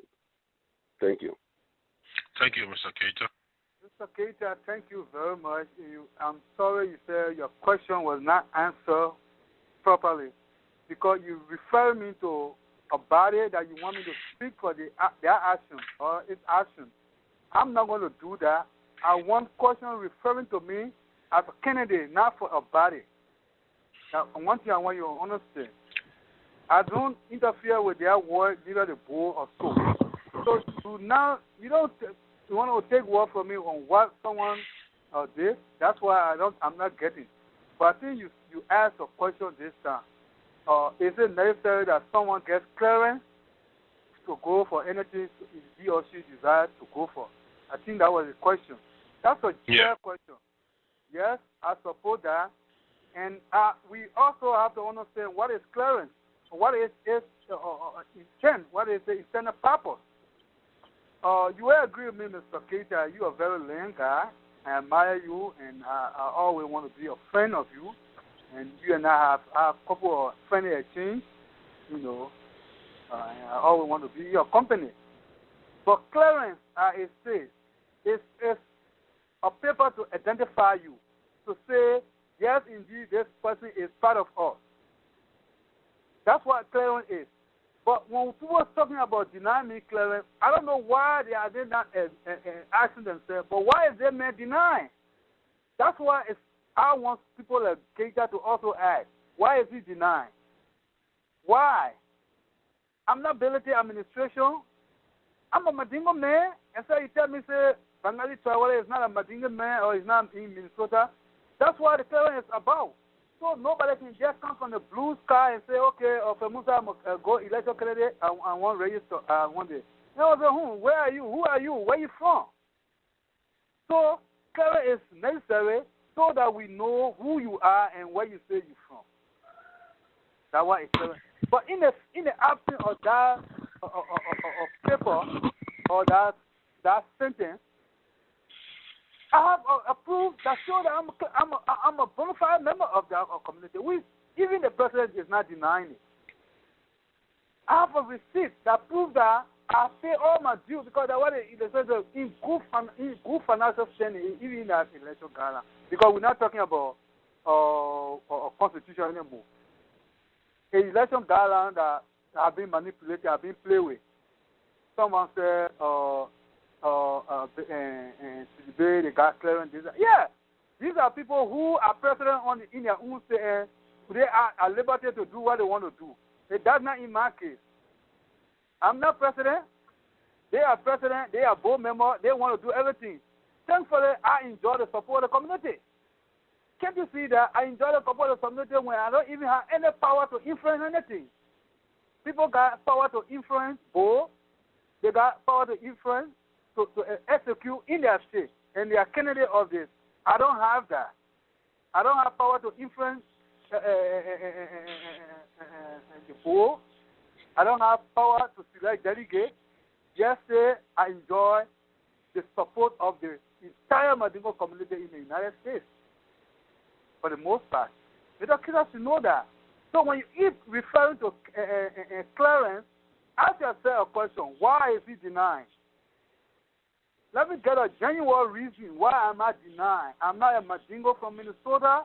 Is my Nina on that roster? Am I being charged for felony? What is it? I serve in Minnesota at all fostered with dignity. BA BA my old time on part of BA even the Minnesota Madingo Association. I served there with dignity, with with all of mine I can do. I came from there with dignity, with clear record. That is proving I'm a trusted leader in a community. So, Mr. Keita, go by and ask yourself one more time. I'm not here to ask you questions. You give me questions. But I want you to ask yourself, why is he denying? So for Clarence, I think I'm clear. I think I'm a candidate. I'm ready for my campaign, and that's what matters to me at this point. Not about with my question, my answer, but this much I can say, Mr. Keita. I'm a candidate. But in short, you support the idea of candidates obtaining clearance from their state. You stand with that idea still, right? Oh, yes. But equally so, when a candidate is denied, there should be a cause. That should be articulated as well. And this is where my question is. Let people ask, why is he denied? Not because I don't want, we're not going for convention, so therefore nobody should go. Let the captain just say. We were even shocked to hear that his state has already made us decision. Okay. Let's take another caller here, and I bet this is a caller you're going to like because he's the dynamic chairman of your campaign, Mr. Joseph Saka. Mr. Saka, would you please tell us where you're calling from tonight and your question, comment, or concern for your own candidate? All right, well, thank you very much, Mr. Moderator. Joe Saka here calling from Levittown, Pennsylvania. Okay. First of all, I want to thank everyone on the line. This is very, very healthy for our community, with these kinds of exchanges. I'm really loving it tonight. All right, allow me to digress a little bit from issue of clearance and other constitutional, because I'm not a constitutional expert. The candidate clearly talked about some of the programs that he would like to implement, if successfully wins the election. One of those being something that is very dear to me, and that is the educational portion. Honorable Trawally, kindly tell your audience how you will deal with the scholarship program different from previous administrations. Because personally, when I went to Liberia, I made some assessment and I realized that there are a lot of needs in the area of sciences, journalism, and other places. Kindly explain to us, as President Trawally, how will you go about managing this scholarship program? Okay. Thank you, Mr. Saka. I think I touched that, but maybe it was not in depth. But the scholarship program is something that we embrace. Something was introduced, I guess, by Richmond Collins administration, and many people benefited from it. But how it was structured, I'm not sure that's how we intend to go about it. We want to structure it such that beneficiaries of that will come out to be serviceable to our community. That I mean, people going on our scholarship, we will prioritize what we want. Areas, discipline that we are fully represented. We will encourage people, particularly in the sciences, engineering, medical doctors, lawyers, come and represent our people. Journalists, to unearth ills in society against our people. You agree with me that the Aina being one of our brothers who is in a folk estate work in Liberia, we would not have known about our imam who was beaten. But when one of our brothers was there, he put it on the news stand, we were able to catch it, and we tapped on it, and we made a maximum noise we can ever make, and even non-Madingos supported us. But I have been that we don't have someone there that would have just gone underneath the wall, and that would have been just brushed aside. So we want people that will be on the look for us, on the alert for us, people who will come and save our people. Let's look at the medical mission. We're taking valuable medications, equipment, what have you, here to Liberia. and we don't have people to supervise it. We need medical practitioners in Liberia, and we have a couple of them placed. They will be the ones to spearhead the treatment center, the operation of those medical operation, supply and distribution, the supplies and what have you. But yet, when we fall short of that, we will go to people who apparently may not have much interest in what we are doing, because sometimes people feel that this is not what Madingo men should be doing, even though everyone benefiting from it. We want our people to be in the forefront. We want our lawyers, so when something happens, they can come there and champion that cause. So we're getting priority to discipline that we want our people to go into. And I even mentioned some of these areas are engineering, medicine, in the science area, journalism, laws. To come down the line to business and so on. We have a lot of our brothers in the business. That's fine. When we identify brains, we tap onto their talents and improve them. When they become some CPA tomorrow, they will serve our community. But we don't feel that we are underrepresented in those areas. So areas that we are underrepresented is where we will prioritize our scholarship funds. So when we encourage people to be there, because we know in the end we will reap the maximum benefit from their expertise. So we support them to acquire what they are so much enthusiastic to do for us. So I think that's why we pretty much going to do it differently. And another area is our sisters, our women. We need to empower them. You can empower them through education. We got our sister here, Santa Kamara, for most of the medical missions. She's one of those who have been back and forth to Liberia. She's so passionate about this thing. When she's there, she sees our people, how they're suffering, what their plights are. She identifies and she comes back to America crying, what can I do more than what I'm doing now? It's all because she has been empowered educationally. And she's seeing the plight of the people. So those sisters need to be empowered. We need to empower them to go to school so they can be role model of other people. Our sister Kotumu here, she just got her master's the other day from University of Minnesota. And that's our proud. Other people will look at them as role model. That's very, very encouraging. When I announced on the Nima County Convention, see how many people applauded her for doing such a great job. So when we encourage those sisters, they will be a role model to other young girls that are coming, because we need people to be educated, and by that they will be equipped to learn whatever discipline they want to do. And we are prioritizing certain particular discipline that we encourage people to go into when they have the talent, the aptitude to go into those areas. And that's where we will prioritize according to our scholarship funds. Thank you. Okay, thank you.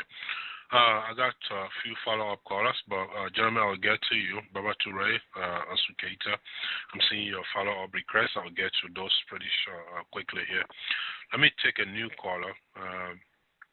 Let me take the Honorable Secretary General of FELMAUSA, who's waiting in the queue here. He's been here for a while. Honorable R. Donzo, would you please tell our audience where you're calling from today, your question, comment, or concern for Mr. Trawally? This is L. Donzo calling from Plymouth, Minnesota. I'm just making a comment. I would like to clear doubt that Honorable Bangalee Trawally of Minnesota Madingo Association is a good guy with track record. He has served this community with all he can to the best. In the past, he served with the FELMAUSA Madingo agenda.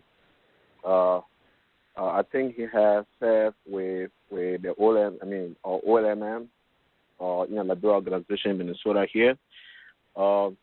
He had time to do the work of the president of FELMAUSA. In addition to that, Honorable Mohammed Fana, I had the opportunity to work with him on the labor policy. I think he's a very good gentleman with good education. With my work with him, I got to know that he has the community at heart, and he will be a very good person as well. In addition, my brother, Ishaka PDD, who is the Secretary General of the Board of Directors, have been working together for the past 2 years. He also proven to me to be a good leader. What I'm praying for is the success of this community.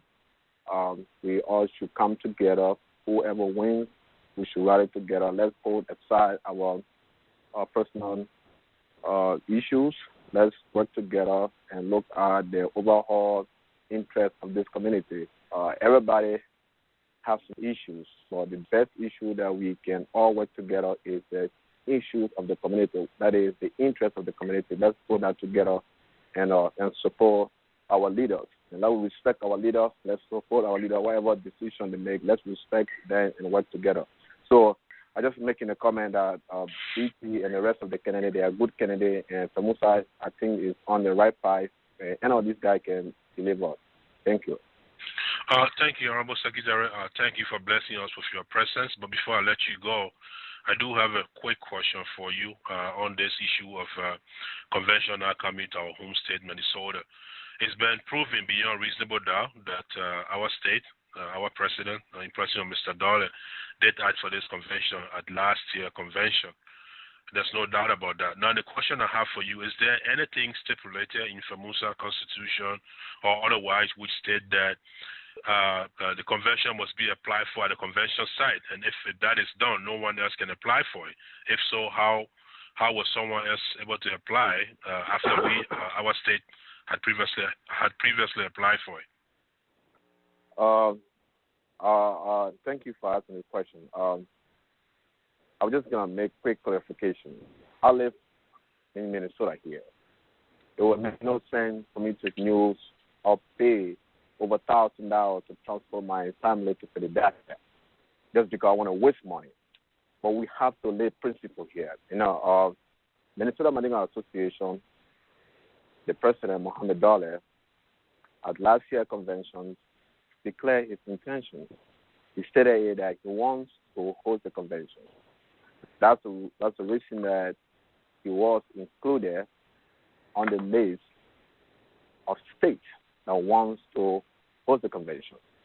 Well, basically, we have our own way of doing things, just like the board of directors.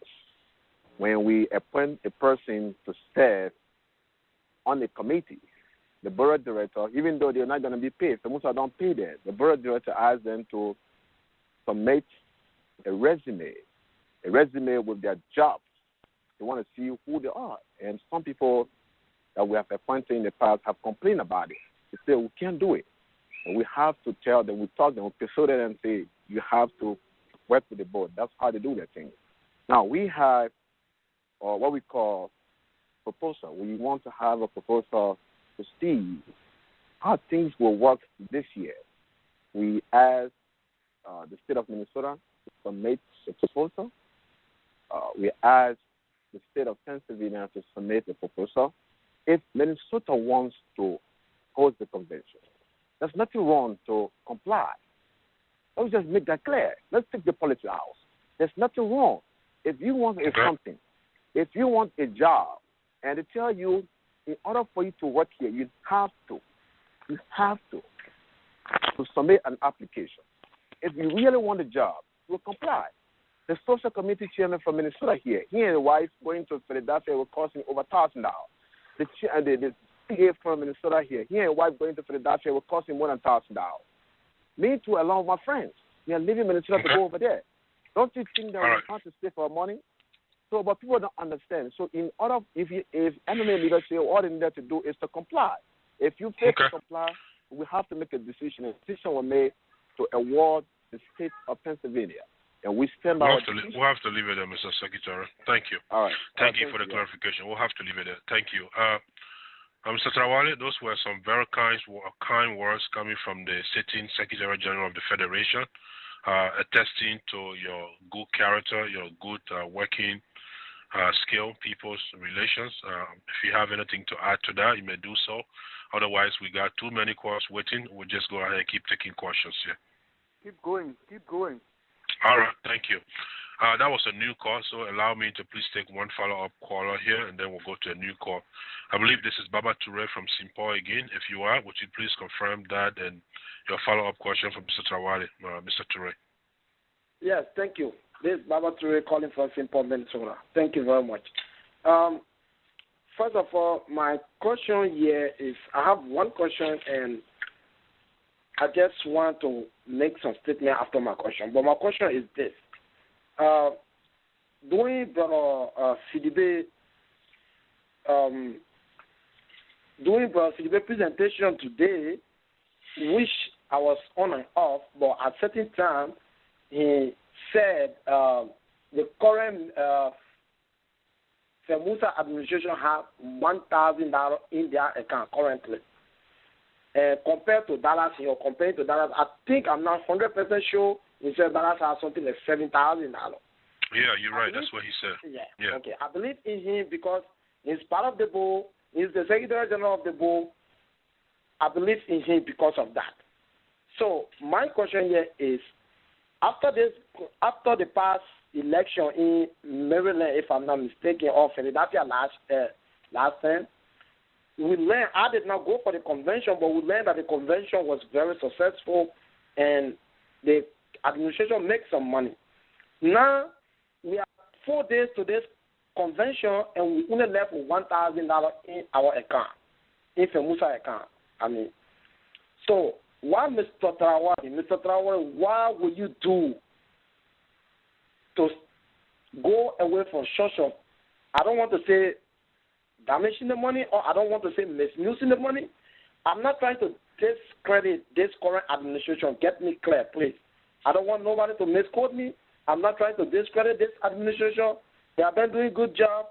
But my question is, how can this amount of money be brought up to $1,000 at 4 days to this convention?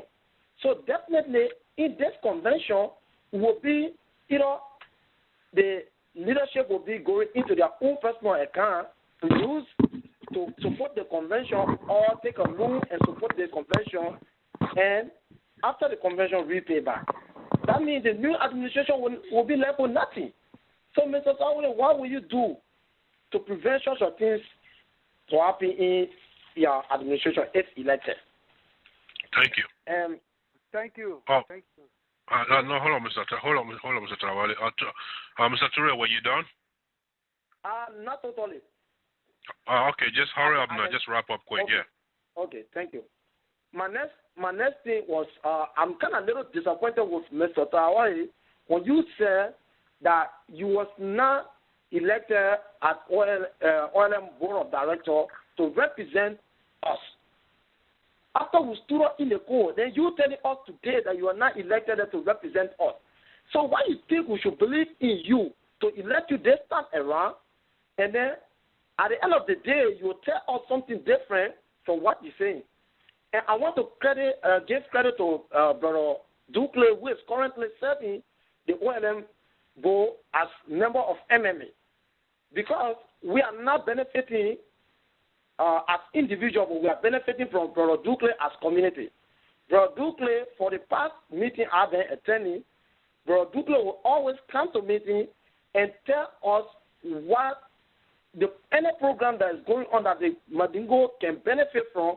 He will make sure and let us know.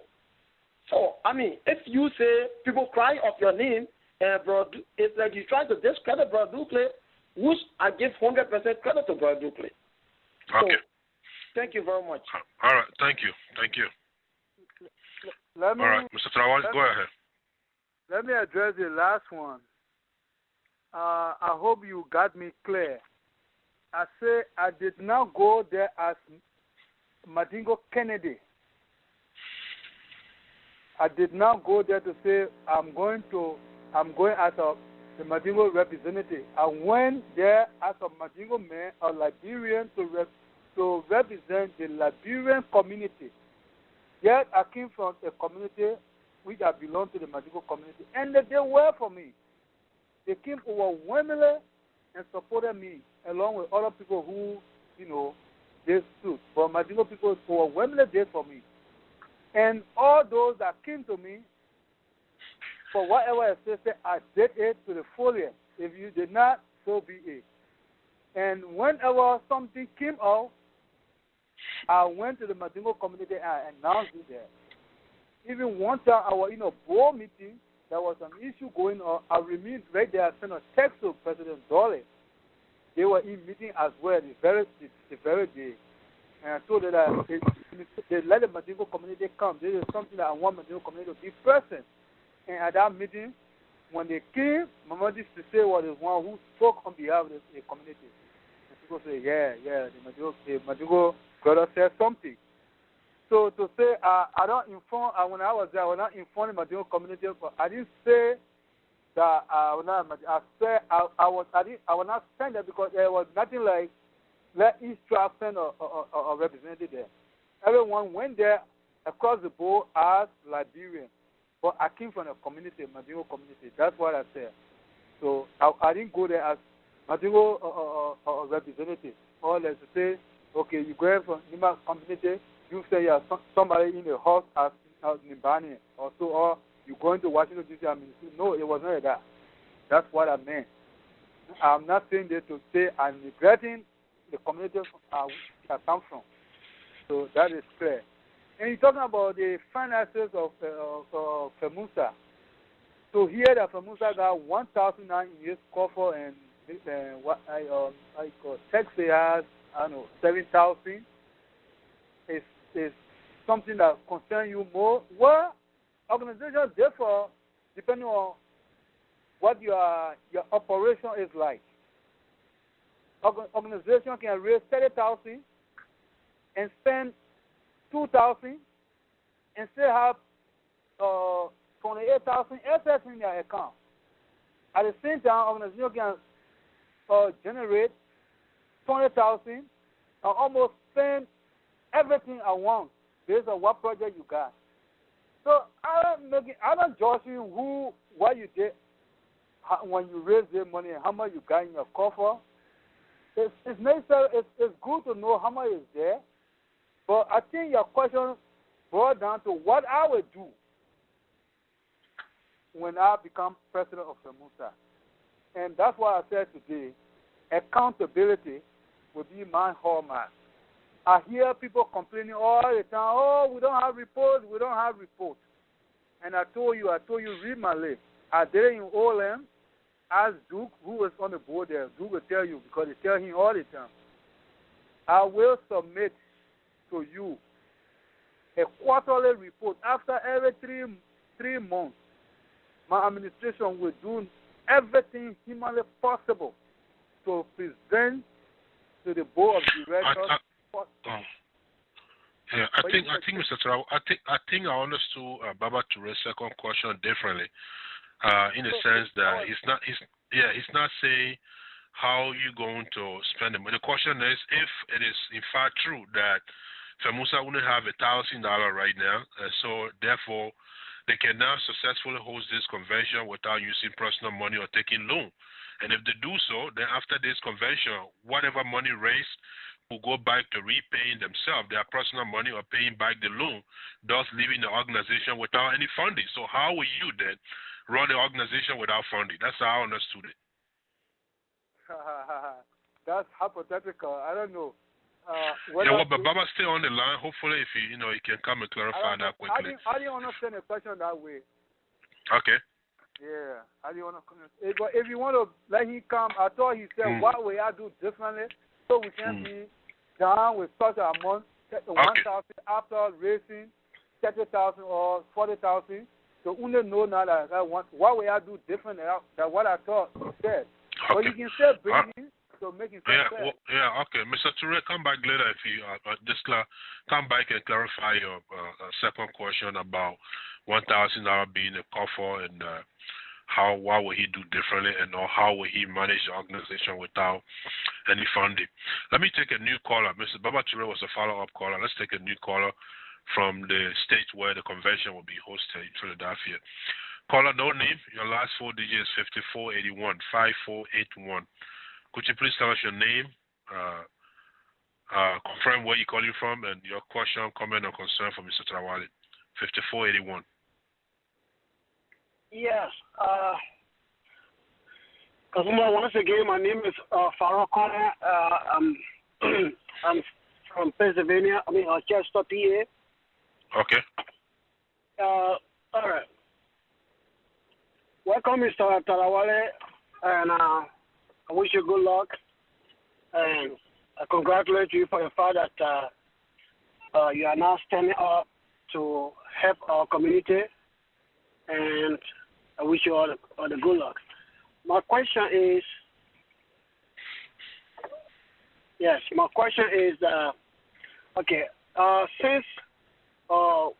FELMAUSA was funded, excuse me. He's gonna pull out. Okay, no problem. Okay? Yeah. So just pull up a little bit. Yeah. Since FELMAUSA, I'm sorry about that, Mr. Moderator.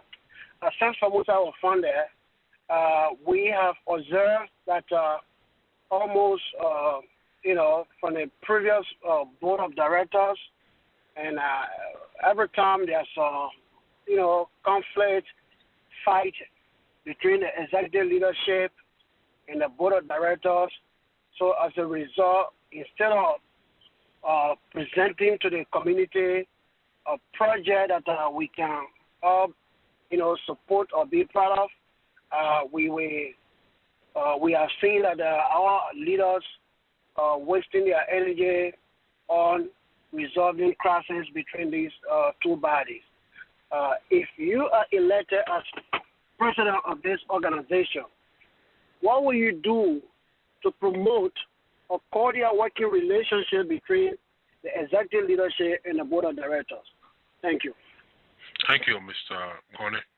Mr. Conner, thank you. Very beautiful question. A tough one, very loaded, but I think it's a very.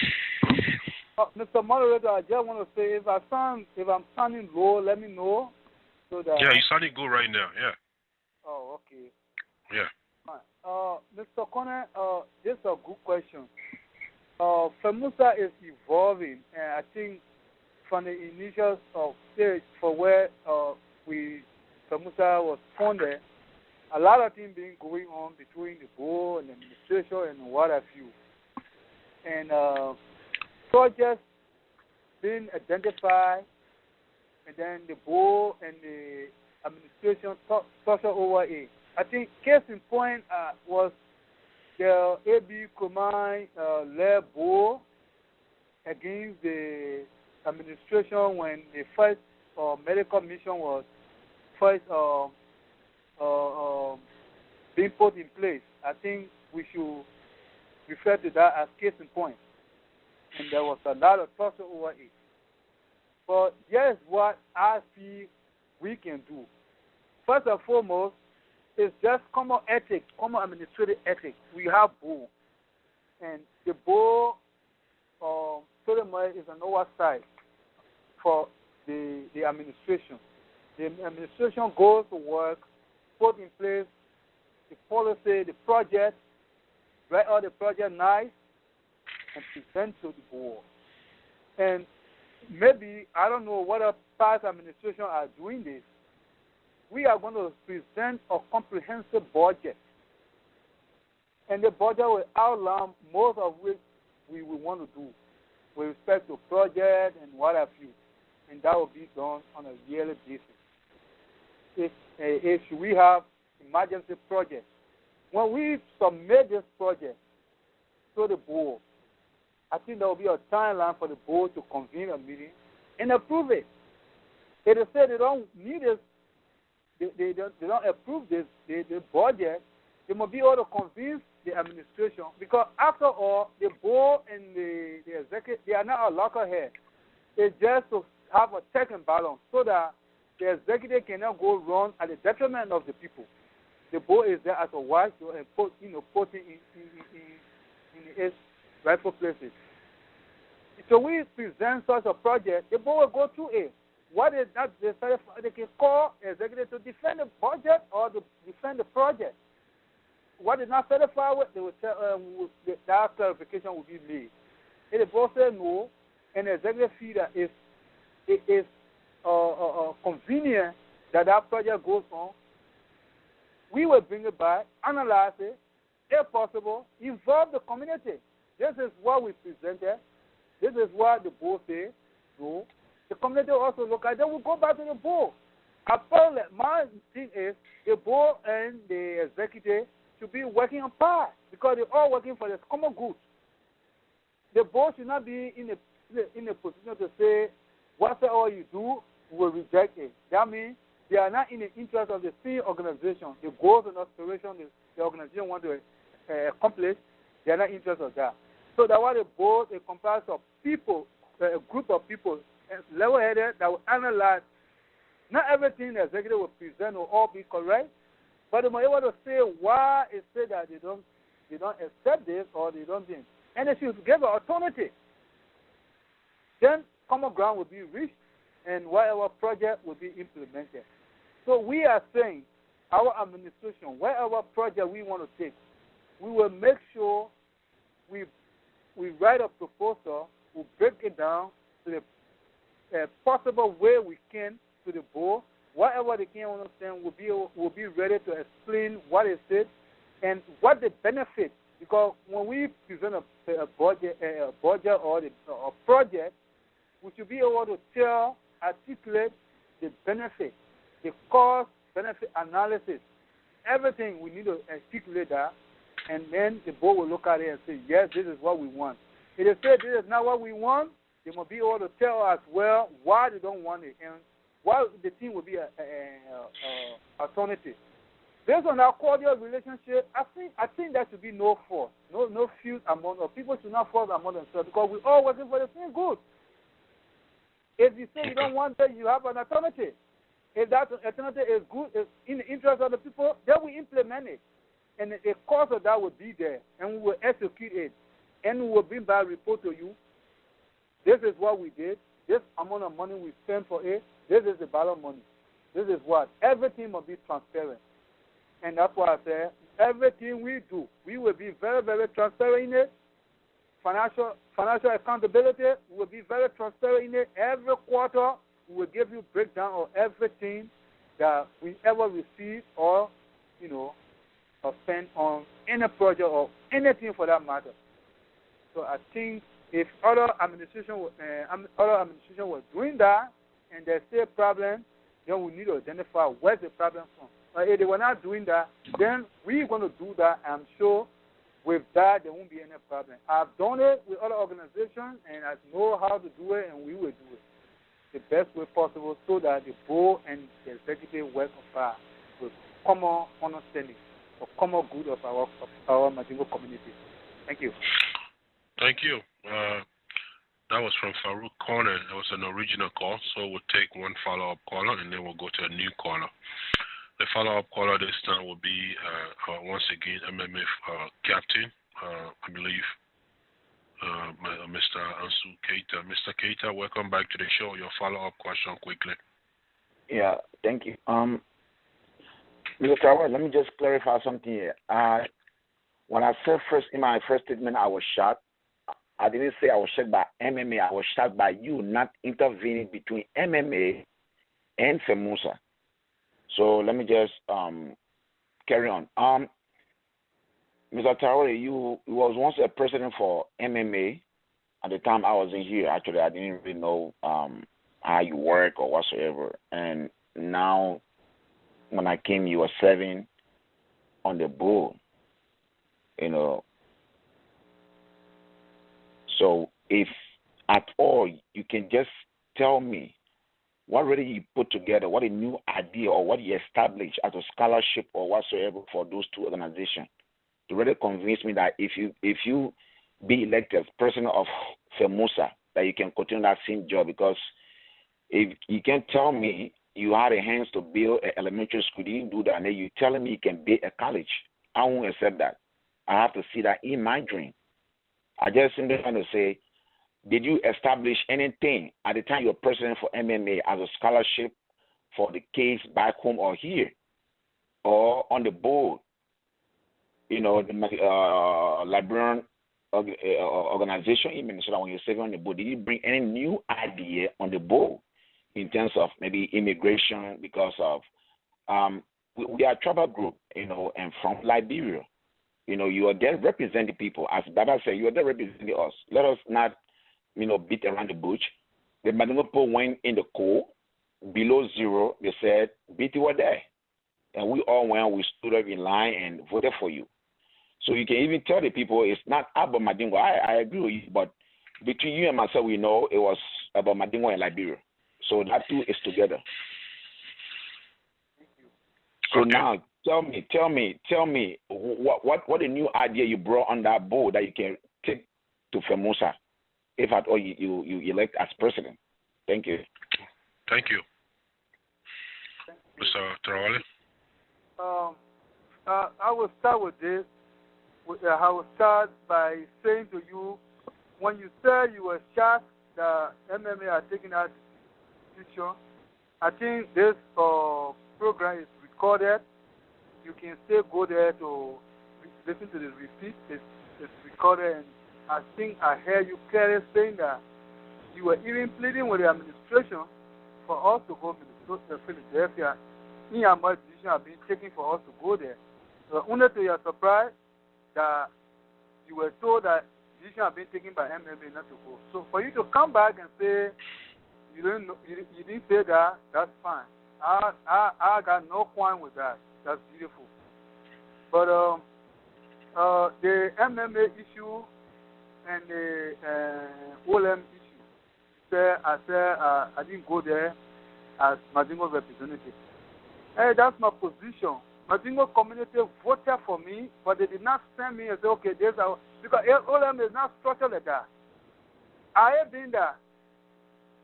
The OLM say, okay, so come on OLM board.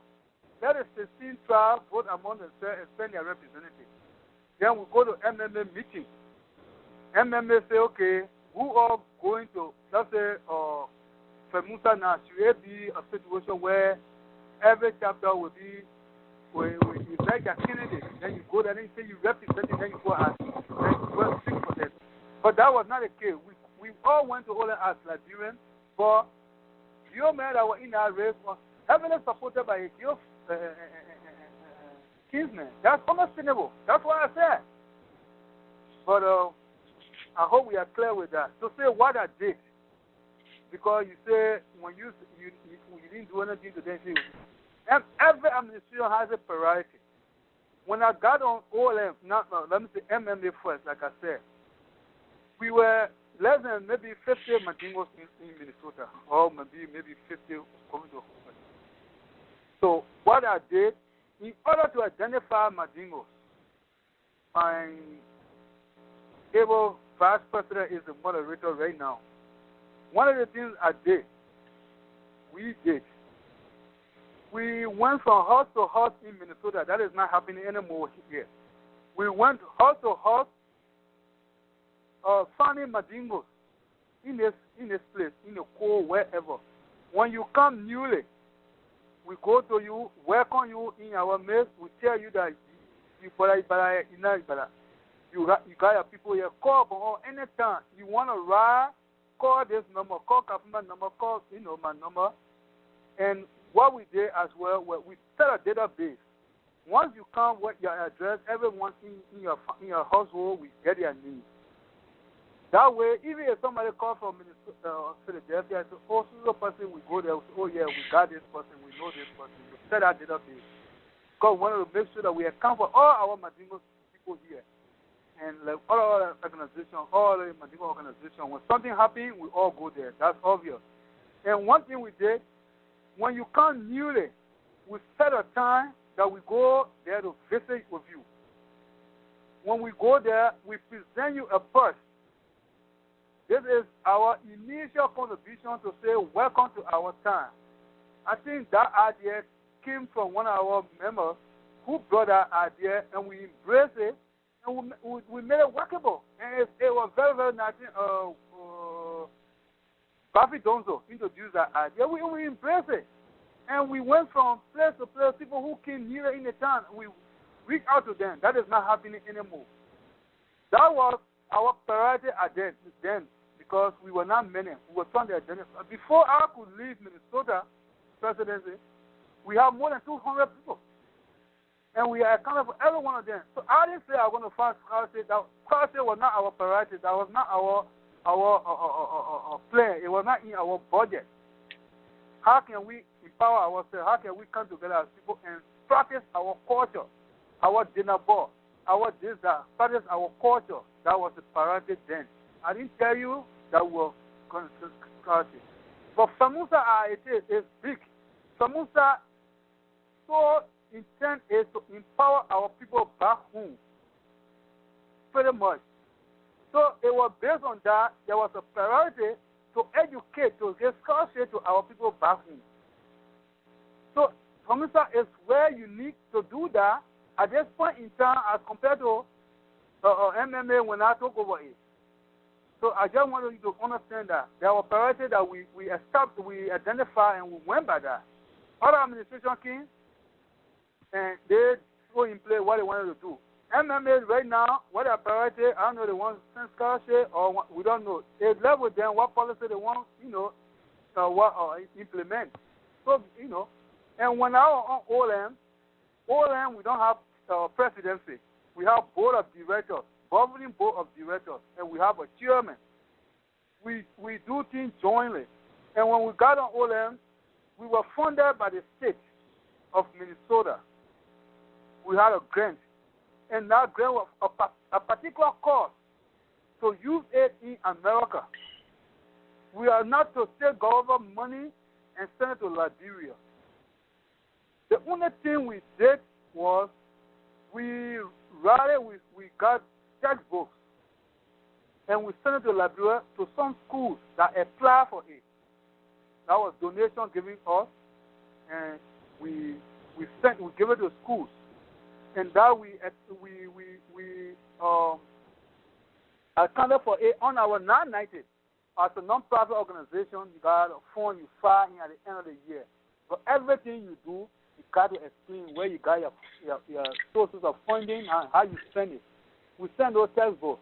Other than that, the other money was for a housing program, immigration program, and employment. Refugees that came in the country and knew how can we help them with their resume and what have you. That was the project we had. We now have a scholarship project, and I could not interject that we need to get scholarship. We had a priority. We had a project that we wanted to implement. So it was now unilateral decision. Our board member, now person, will sit down. And we wrote a grant to the state that we want to do X, Y, and Z. So these are the things we were implementing. So when you're talking about what kind of scholarship I gave, when I was on OLM priority was not to give scholarship. But unlike FELMAUSA, priority is to empower our people through education. And how do we do that? We have to help give scholarship and tell them what we need. How we need to empower our children through education so tomorrow they can come back and serve our community. That's a priority. That's something that Richmond County led government initiated, and we see that it's very much in line with our dreams, our platform. And we want to enforce it maybe on a different level. But to compare those two things, Mr. Keita, I don't understand it. OLM priority was not to give scholarship. Neither MMA priority was not to get scholarship at the time. MMA was to empower us, to all to come together to know one another and carry and promote our culture. That was then. And I did it to the fullest. And that database, in UK that you come to my house today, I will put it on my computer and show you how people were categorized, all families, how we did that. I still got it up to this time. but it's not Okay. done today. Even visiting newcomers, welcoming them, it's not done today. These were our own policy and our model of operandi. So thank you, Mr. Keita. Okay, that was a follow-up caller. So now we'll take an original call, a new caller from the city of Brotherly Love, where the most talk about convention is set to take place in 4 days. Interestingly, this call comes from Musa Trawally. Mr. Trawally, welcome to the Liberian Diaspora Forum. Your question, comment, or concern for Mr. Trawally?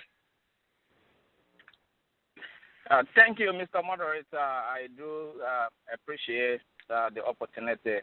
And also, I want to commend the Kennedy Bangalee Trawally for his eloquent deliberation tonight.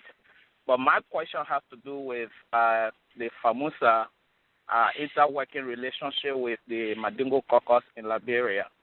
I wanted you have a strategy alignment plan that if you become successful tomorrow, meaning at the convention here, will you deploy that strategy alignment to ensure that the FELMAUSA agendas are in line with the caucus agenda in Liberia, and that we enjoy a cordial working relationship with the caucus in Liberia, so that we can chart the same course of action for our community, where we all will be on the same page.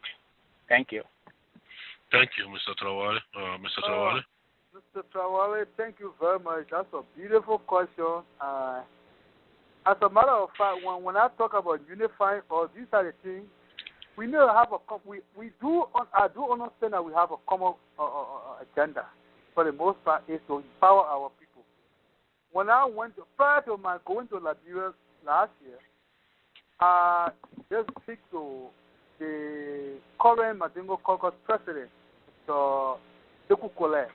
I spoke with him while I was here, and I told him that I was coming to Liberia. There are a lot of things at stake in Liberia. Because for FELMAUSA, I'm still serving as on the agenda committee. And on the Mandingo agenda, we got a lot of beautiful plans that we put on paper to implement it. And I told him that I was coming. There are a lot of things that I need to discuss with him. And the objective of that was, how can we coordinate Mandingo caucus in Liberia and our Mandingo community, the mother community here, FELMAUSA? How can we coordinate things so that our people can reap the immediate benefit? He was very eloquent in his explanation, how he's reaching out, how he tried to include, because we have other Mandingo organizations there as well, Comas and other people. How he reached to them, he was telling me, but then you just made my dream. That's what I've been wishing for. But unfortunately for me, when I got to Monrovia, Mr. Collier had come to the United States. Because I took with me a paper that I could share with him. How well can we coordinate? And I was able to meet with Comas people, and it was very, very, very, very enthusiastic to see those kind of dreams that we have. Because everything we're doing here at FELMAUSA pretty much is to empower our people down there. So, in other words, Mandingo caucus and us, I have a plan that we can, whatever we're doing here, let them know. Whatever they're doing there, let them, and we should know. We should coordinate plan. If we are taking anything there, they should be our host. But we cannot do that without their cooperation. In isolation, we can't do that. Let them know who come in, what we bring in, what we need to implement. And what are their roles? What are they going to do? Because in all, it's going to our people, their family, my family, everyone, Mandingo community. They will coordinate those plans. It will make it easy. And my understanding is, even the last medical mission, there were a lot of Mandingo caucus members that did not fully participate in the process, in the whole something as though it didn't come from Mandingo people. They were frustrated to me to hear that. I have friends that are related directly in Mandingo caucus. Honorable Sekou Kane is my personal friend. Why did he do that? I said, I had to know why did he get involved directly. Cabinet General spoke with him lengthily. What can we do? I told you, when I came back, I talked with him, and he and I collaborated. We compare notes, and we are on par. Our organizations in Liberia, even for the Boni organization, they are doing very well. These are the organizations we need to partner with. What they are doing, we need to reach out to them. I understand Cody Boni has a radio project that they want to embark upon in Cody Boni. Those are beautiful ideas. Under my leadership, that we, because you know what? News will be disseminated to our people in Madingo that they will understand clearly. They will know their rights. There are a lot of programs you can do with radio, with mass communication that will reach to them. What are their rights? What can they do at checkpoints? How can they seek legal redress? Those things are very important. When we have a radio station and they are, embarking on such a project, we should embrace it. We should run and embrace it quickly and, be supported. We can have another project in Monrovia, Jakarta, where our people are concentrated. We can do something there. In our project, our Madingo agenda, we identify all the Madingo's settlements. We call it the Madingo Belt. From Bopolu to Lofa to Bon to Nima and Monrovia, now that we are very much condensed in our Jakarta area. We identify those areas, and how can we bring all of them together so we can have common goals, common projects? What can we do to empower each other? I have spoken with Madingo caucus people on those lines. And under my leadership, what we experienced in the past will not happen. They will know every step we are taking here, and we also will know what they are doing there. Before even we get on the ground, I will expect that every Madingo in Liberia, they will be there in readiness to work with us, partner with us, to do whatever we are doing, so that it can be inclusiveness, it can be everybody's business responsibility to do what we say we want to do for our people. So I'm very glad Brother Musa asked that question. Right now, we have been talking with Madingo caucus, and we will partner with them, because whatever they do, that is for Madingo, and whatever we take there is for Madingo, and we should work together. Like I said, together we are, the better we can perform in Liberia. Once they are organized there, it's a blessing for us, and we should tap into that to make everything possible for our people. Thank you very much. Thank you.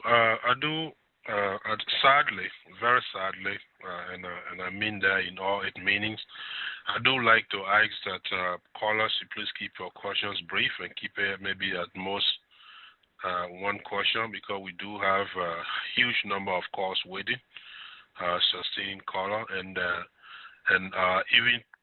even more sadly for you follow-up caller, I'm going to take some more new callers, and then I'll still get to you. It's just not going to be in the order that I've been doing. I want to make sure everyone versus her, so we'll take a few new callers, and then we will get to our follow-up callers here. Please bear with me. It's 10:30 here. I believe it's 11:30, 10:27, 11:27 on the East Coast. So we want to get out of here, preferably at least by 11 here, which should be 10, which should be 12 over there. So let's take some new callers. We were blessed by the presence of the Honorable Secretary General of FELMAUSA earlier, and I believe now we have the privilege of hearing from the Honorable Vice President for the administration, Honorable Ibrahim Fofana. Honorable Fofana, welcome to the Liberian Diaspora Forum. Your question, comment, and or concern for Mr. Trawally.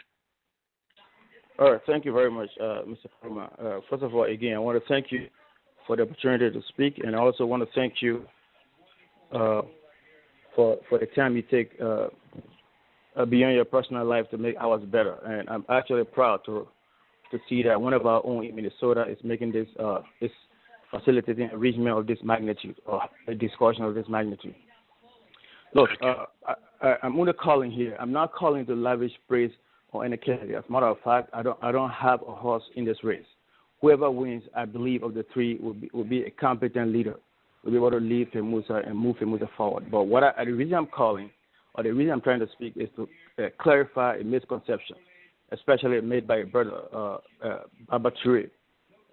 What we thought was an indictment of this administration. I thought that it shouldn't go unanswered. He said in a derogatory way, of course. As a matter of fact, that the administration left at this current time, we have only $8,000 in the budget, and that we have to borrow money to facilitate the convention.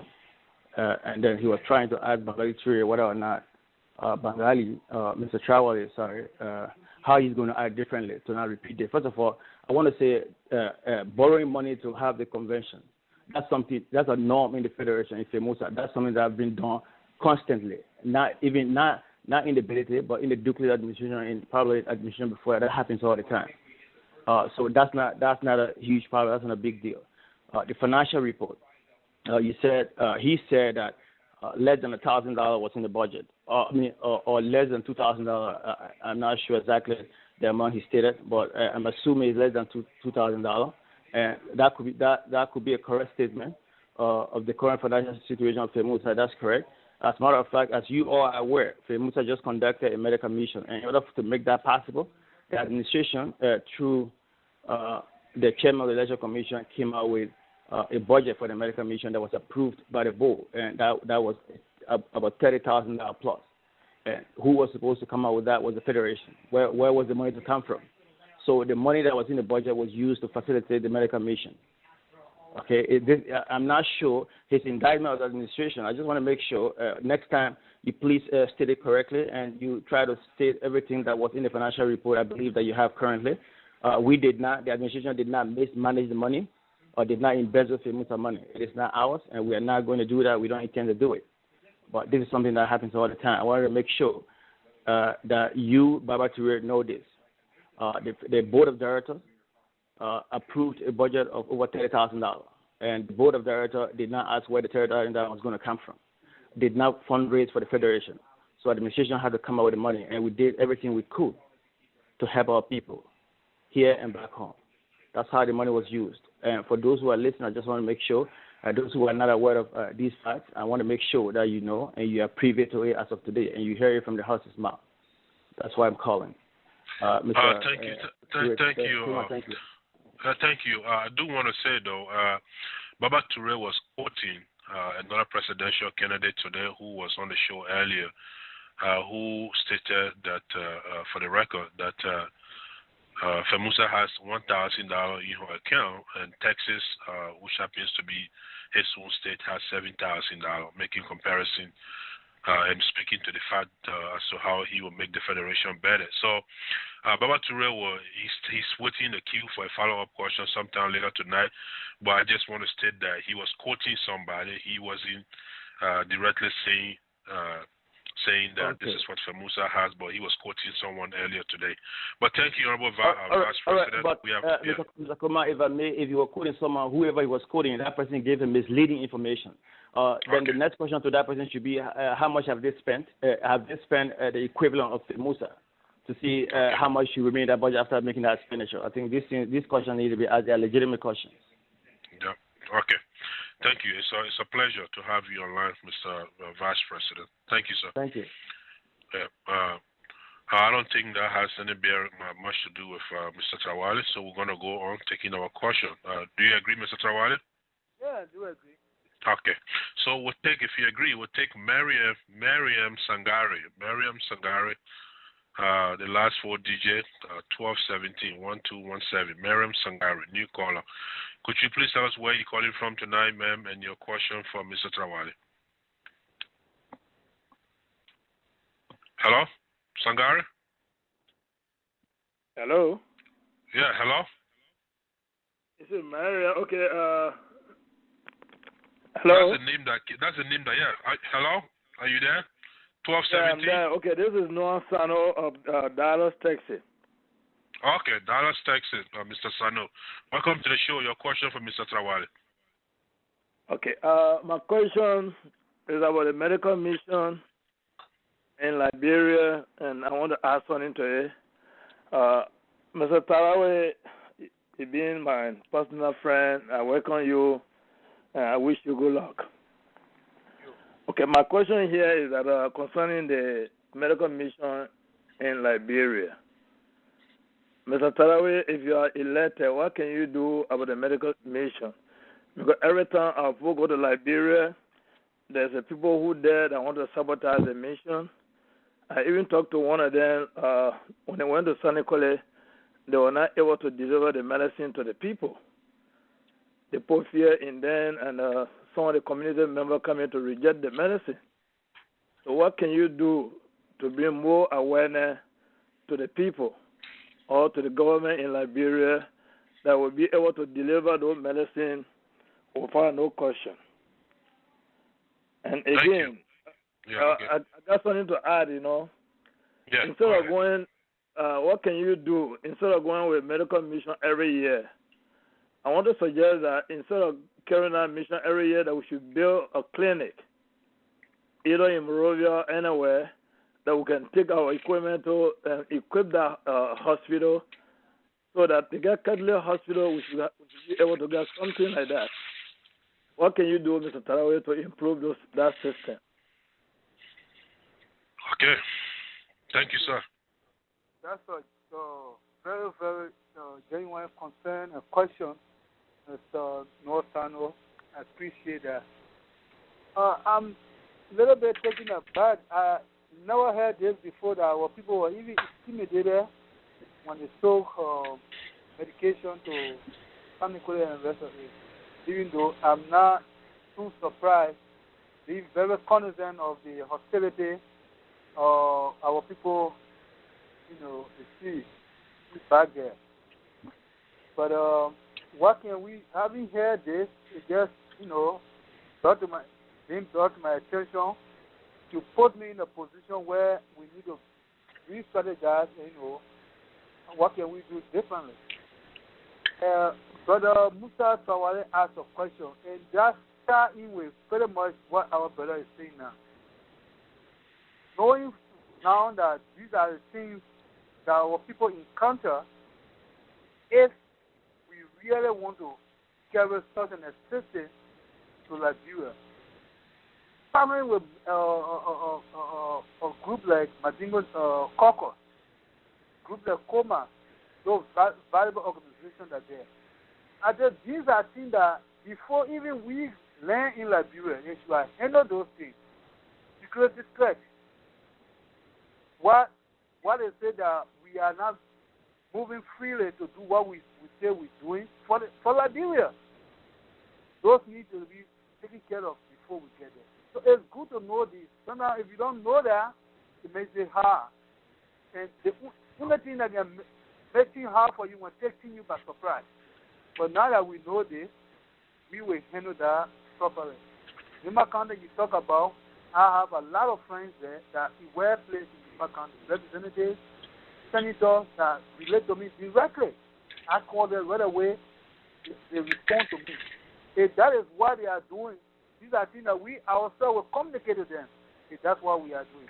But nevertheless, our brothers that are on the ground should be involved to take care of those security threats, take care of how we going to be mobile, how we're going to move from this point to this point, because this is a Madingo project. See how much we're reaching to the larger community, but this is a Madingo signature project that trying to give us the recognition that we need ever. Because I do recall one time an ambassador came from, ambassador of America. So ambassador of America in the United States made a statement in a public gathering that what are the Liberians doing here? Every Liberian organization should be doing something like FELMAUSA. So look at what FELMAUSA is doing. Every year they go to Liberia, they take medication, medical supply with experts going to Liberia. Now that we know now that there's a proliferation of overwhelming support where we're having experts coming on now and then to, partnership with us to go and help in our needs. It's a plus for us. The last time we had a lot of surgeons, expertise that went. The next time maybe it will be more than that. So that's a good indication that we are winning the heart and soul of Liberia as a whole, as well as giving to our people the desire, help they need medically. So that's good. That's why I very much take pride in the medical something. But what we're going to both of it is something that whether you like Mazingo or not, you will say yes, what they are doing. But talking about the clinic, that's a very good idea. In our Mazingo agenda script that we made, to have that we have advocacy social services, talk about clinics. We identify Jacotown as an area where Mazingos are fully concentrated, where we can have something like that. So that when we reach there, before even we go to Liberia, we identify what all we living with our own people. But right now, if we should build clinic, that should be a project. And that project should be analyzed, or cost and benefit analysis should be made, or breakdown of how we want to do, who's going to fund it, are we going to get a grant to fund that, or is it going to go by our little way or raising funds, or is the board going to get involved? Because we know as a board, you have a huge responsibility to raise funds. You got to get out there. If this board is doing that, beautiful, then we'll just encourage them to do it. If they're not doing that, they think what it should be doing. Rather than the intake we get from those programs is helping our lives, but it's not enough. So based on our capital, whatever we have, we can build a budget according to that. We are coming with our own expertise. We're bringing other people, knowledgeable people, to settle those things for us, so we can put in place those kind of things. Because when we say we empower our people, we need to get those assistance to reach directly to our people. That way, we will be satisfied, we'll be proud of what we're doing. Nevertheless, what we are doing in the near total Liberia, it just glorify or it just give us more money. In our money, we're getting assistance. Because we have a track record now of what we are delivering. Though SACO have been very, very instrumental for us, and I know given what we do, if we manage it well, and we do our 990 well at the end of every year, that we can present it. Because I know non-profit, your track record is very important. Where you start with, if you can do that and do a successful 990 and have that copy, you will always stand a chance to always get assistance. Philanthropy will always come to your aid. When you say you can do this and you deliver one. So these are things that we'll be very keen on. So my brother, the cleanup project is very, very good. We got a lot of things in our plan, but those things, it's a long range and long term, short term, everything. But the immediate ones, that's why I put on the budget, on my platform. But we are also looking into that. We want our people to be direct beneficiaries, first and foremost, while we're making a huge impact nationwide in Nigeria. Thank you, Mr. Sano. Thank you. Let's hear from some, since now that we got less than 20 minutes remaining, let's hear quickly from some follow-up callers. 6454, 6454. I forgot what your name was. I'm not even sure if it's a new call or follow-up caller. 6454, could you please tell us your name, where you're calling from, and your question for Mr. Trawally? 6454. Yes, my name is Abraham. This is Abraham Toure. Abraham Toure, yeah. I knew I'd seen the number before. All right. Mr. Toure, quickly, what's your follow-up question? Well, this is, first of all, I like to thank the Honorable BT. I sincerely have a trust in you. I believe in you. I know you're going to do it. Inshallah, hopefully you will be a president. We're praying for you. But with all that, all along you've been talking about everything I've been said here today. You've been talking about your platform. And it seems to me that everything that you talk about has something to do with finance.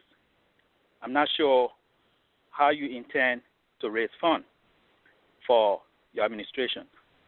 If you can give us, the audience, a little bit of what your plans are for finance, because I know FEMAUSA will not stand without money. You know, as previous speakers have spoken, they said, you know, people saying that there's only $1,000 in FEMAUSA account right now. People are contemplating as to how this convention is going to be funded. So saying that, let's hear what you got, how you're going to raise funds for the Musa. Thank you. Thank you. Mr. Trawally, how do you intend to raise funds for your administration? Thank you very much, Mr. Tue. As you correctly said, I've been in this business for long. I've been non-profit. If we are running a non-profit organization, that's what I said. There are a lot of avenues out there that we can tap into. First of all, when we get there, we identify the sources for the Musa funding. Where are we getting money? We identify those sources. I know for sure our programs, our board at the convention have been one of our sources, very, very dependable sources where we get our most bulk of our money. That's one. But I think there are a couple of areas there that I don't know of yet. We're investigating, maybe due payments and what have you. Projects that we want to undertake, we will analyze that project. Like I said, we'll do the benefits. And how much that project will cost us as compared to what we are getting in a given year. So when we crack a budget, it will account for all of those things. We are cognizant of that. So if what we are getting cannot sustain what we say is a budget, then the board, including us, will have to tap in. But yes, some of the things we can do. If we are non-profit and we have a track record already through our medical mission, there are a lot of philanthropy that I know there. The whole thing about non-profit is you have to say, you got to prove what you say you can do. If FEMAUSA live by those promises or those things before, that will give us, with our input, give us a leeway, giving the foundation we know. I know that we can write and give and prove it beyond reasonable doubt that yes, we are who we say we are, and yes, what we can do. I think those proofs are there. Then we will get funding. I will suggest to the board where all we can have funding. Board, including our administration, will go after these funding, these sources of revenue. So we get those revenue. If we have surplus to our budget, then we stand a good chance to implement the project. But if we identify a project and what we're getting is not enough, it becomes everyone of us. I will evaluate our intake from our program. I will evaluate our revenue for due payments and all other sources. And then we go after donors, grants, going to philanthropists, and make our case to them and prove beyond reasonable doubt that yes, we are who we say we are. And if all goes fine, where all the documentation are there, giving the chance, previous administration has served, that would just make it easier for me because I know how it is. I know how it works. I have the experience in those organizations that we need to tap into. I know them. I'm going to bring it on the table, and we will tap into it. And we even do bigger than what is happening now. Should we be granted? Should we be successful in acquiring those grants? All we need to do is implement it according to the letter and proof. And we can prove it through our 990. Then we still a chance to even do more than. That's why today in Liberia, many people continue to point at us. We're doing well and we do more than that. Thank you. Thank you. We haven't got much time left, folks. So let me take one new caller here, the Philadelphia caller, I believe, 215 area code 1636 1636. Would you please tell us your name, where you're calling from? Just said Philadelphia, right? Could you please state your name and confirm where you're calling from and your question, comment, and or concern for Mr. Trawally, 1636.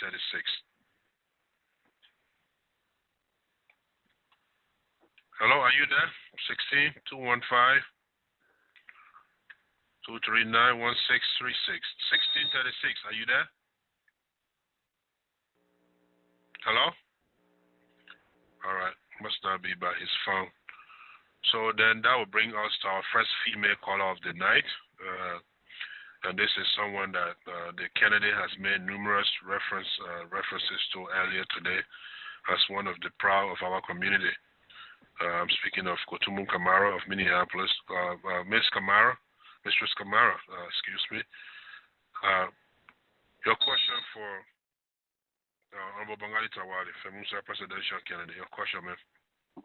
Oh my goodness, VT, thank you very much. I just came on. I didn't even know. I just got on. I didn't even know he said that. Thank you so much. I just have one quick question. VT, just in case you happen to win, are you going to audit the past regime, to make FEMAUSA finance known to the public? Because we're hearing the saying, FEMAUSA got $10,000 in the budget. People saying different things. That is because the public, we are not aware. So are you planning to do something like that? Thank you. Thank you very much. That is a huge task. When administration comes, there is a transition period. There has to be a transfer of everything, and board has an oversight. If that's what the board requires, then our audit team will be set up, and we'll make sure all financial records are clear. I'm not going to just get there and say, okay, I want to audit you. I don't think that's what we learn administratively, but the board is there when we come. They will pass everything on to us, how much is in the finances and what are the assets the organization has, and we'll make that known to the public that this is where we're taking from. And that is what is there, then we'll start with that. So just can't say, I want to order you. This board is there and working alone. Because whatever financial report they presented to this board, apparently the board is condemned and pleased with it. Until there is doubt, before you can even talk about audit. Audit is to prove what the record, what record are being presented to you. If there's a financial report that is doubtful, that's where the audit comes in. So in short, my sister, it's always good to have transparency, but we have check and balance here. We will receive what we have right there, and that's why we will work with it. And we will be open for audit, so when we are leaving, because we'll make sure we clean all our records. When we are asked for that, then we'll go that. But it's not from my administrative point of view to just go there and say, I want audit. No. But what is presented to us is what we'll take it from. And when we leave it, we'll make sure we leave everything on the book. Clearly, we'll make that clear financial report, and we'll open ourselves for audit. That I can tell you. Thank you. Let's see if 1636 got back to his phone. Philadelphia 215 area code 1636. Are you there? 1636. I'll just take this guy out of my queue here. Obviously, it's not by his phone. Then let me give Baba Toure his final chance for the night to both clarify his last question. I'm having some alarm going on in my background here. So anyway, let me take Baba Toure so he can clarify his question and also make his quick follow-up as we wrap up tonight's show. Mr. Toure, welcome back to the show. Your follow-up question quickly, sir. Thank you very much, Mr. Kafumba. The first thing, I'm so glad that this forum is recorded, which make it very, very good for people to go back and refer to questions. My question to BT that was not clear, I believe he did not understand it, is Mr. Ishaka Sidibe, the current Secretary General of the Board of Directors of FEMAUSA, presidential candidate, said today that we have $1,000 in the current FEMAUSA account and $7,000 in Dallas account. So I believe, I don't know how FEMAUSA get funds to do a convention, but I believe 1,000 cannot do a birthday party for a 1-year-old child. So for my question is this. I know there will be some phone, loan taking or use personal cash to do the convention after every payback. So my question to BT was, what can you do next time that when you're leaving the office, if elected, when you're leaving, what will you do to stop such things? What will you do to have sufficient money so the next administration that coming after you should not go through the same thing your administration will be going through, starting in maybe in deficit or starting with less money? What will you do to do that, to stop that? And my recommendation is, if elected, we all talk about medical mission. Instead of medical mission, I recommend this time around, if elected, you should go with education mission instead of medical mission. My point to that is because I feel that education mission will be less expensive than the medical mission. It's easier to get books. It's easier to even get pencil. It's enough. Even copy books is enough. And you don't need any expert to go divide this thing. You don't need a teacher to be there to divide a copy book. So I suggest, if elected, instead of medical mission, try new thing this time around. Carry educational mission instead of medical mission. And I know I've taken a lot of time. My last question will be, if for some reason you are not elected, will you be willing to work with a next coming regime? Will you be willing to work with whosoever is elected? Thank you. Thank you. Thank you, Mr. Baba, my energetic PRO. Thank you. The last question, if I will work with anyone who is elected, certainly, this is not my first time in election. I always work with people.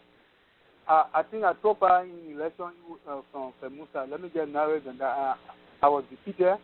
And I served as Mandingo Agenda chair, and I did what I can do in that position as chairman of the Mandingo Agenda. So I'm not afraid to go into election because there's two things: the outcome, either you succeed or not. So thank you for that. I will. And then the next one was, instead of medical mission, why can't we go with education mission or something like that? Because it's less expensive. That's true. When we go for education mission, like I said on my platform, education is where placed in my presence. That's something we emphasize on. I told you something today that is a huge challenge for us, but I really want to try it. Whereby no child in Liberia, Mandingo child, will play with our people very hard. No child go to mechanic garage at the age of 10. Let's make sure we give them at least minimum high school education, and if not high school, elementary education. Give them that basic foundation. And when Monrovia saw kids in garages, tailor shops, that people send them there. That's the problem we suffer all along. And when they first saw that, I thought those were nothing existing anymore. So these are some of the educational things that we are talking about. We just pretty much not too expensive. I agree with you. But the medical mission is giving firm price that we got people who are willing now to donate to us. People who are willing to give to us. And not only give, to follow us. If we abandon it, other people will capitalize on it. We are in the forefront. I know a lot of Liberian organizations, they envy us. Why Mandingo people are doing it, we're not doing it. I'm part of ULA. Maybe if you don't know, I'm part of ULA. I've been part of our organization, and they're hearing what we're doing. So if we were able to have such an opportunity or have people who can do that for us, I think we should capitalize on that and do more in both of it. But notwithstanding, I agree with your advice, your suggestion. I take part in education. So I won't go down the line to see how well we can empower our kids. Take them from in the garages and make sure they go to. If we have to do anything extra, we got some school there, and schools in Liberia and other places, that we can pay talk with their parents. Okay, if really you cannot send a child to school because of X, Y, and Z, then of course we should be able to find a way and help them out. That's why it's important that those particular organizations that they're in Liberia, we work with them. They will be able to identify that, yes, Mr. Kamara cannot afford to pay $50 for his child in Kingston or their place. That's why he start going to the garage to go work at the age of 10. That's something I found out. I mean, I'm high by that. So these are things we were working on. But you said the first question was, how am I going to raise funds? Was that a question? No, what are you going to do to make sure that what your administration will go through, that the next administration does not go through that? Yeah. You said today that if you got to the day, we have FELMAUSA in the rate of 1,000 right now. So as a result, the organization will end up borrowing money and will go in deficit. Well, it's regrettable to hear that, and I, for one, wouldn't want to see that. That one, when we craft a budget, I will make sure that every time we do a budget, we have a surplus. We will manage it properly at the same time while we're looking for a lot of sources of income. We'll identify them and go for it. We'll do this so that our surplus will take us to the following year. So when I'm leaving, that surplus will be enough to start with for any administration to start with. Because our budget will be tailored clearly. We're not going to do things exorbitantly, because we want to accomplish this thing. We want to make sure, what can we do? If this is what we can do, can we get the money for it? If the answer is yes, then we should go for it. Like I said, we identify a lot of sources of income, revenue. Should we be lucky to do that, we'll always exceed, we'll always have surplus balance with our budget. So if I come to power, and if this is what is happening, that for sure, because it's just a candidate who said it, that he has 7,000. Yeah, that he's right to say that, and he said that's what I said today. It depends what you got and how you spend it. You can raise the money and sit down with it there, and you can raise the money and spend it and be left with 30,000. But my administration will not do that, because say when we come 2014, we have a budget for that. We will make sure we absorb the budget such that we have a good number of balance that will be a beginning starting. Good beginning starting for the following year. That will give us a sense how the next budget to be. It will have enough surplus. Say we raise a lot of money at the end of the year, we got 10,000 surplus. That will tell us to double up. Maybe our budget will be increased the following year. But it will set a budget with a lot of projects.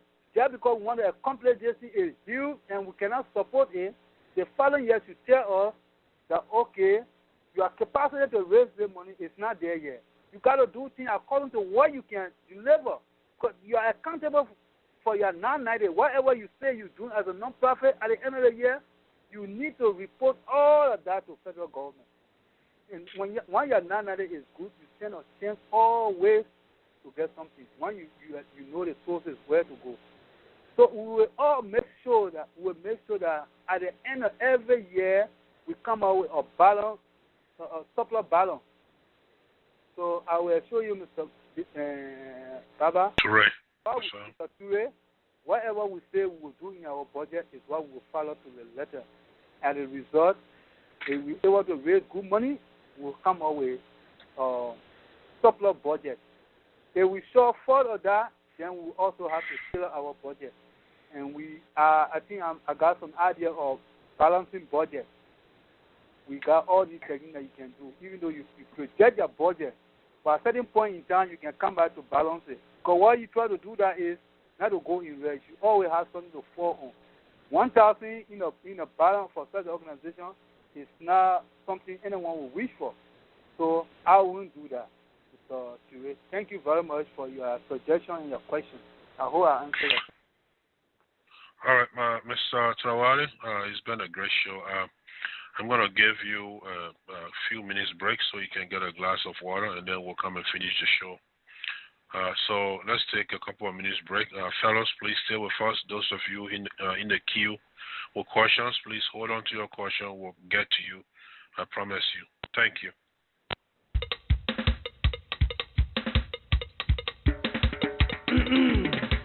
Ladies and gentlemen, I am Sonega Diaspora.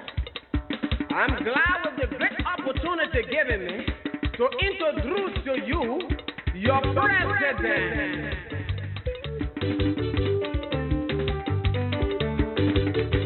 Babu want to become president.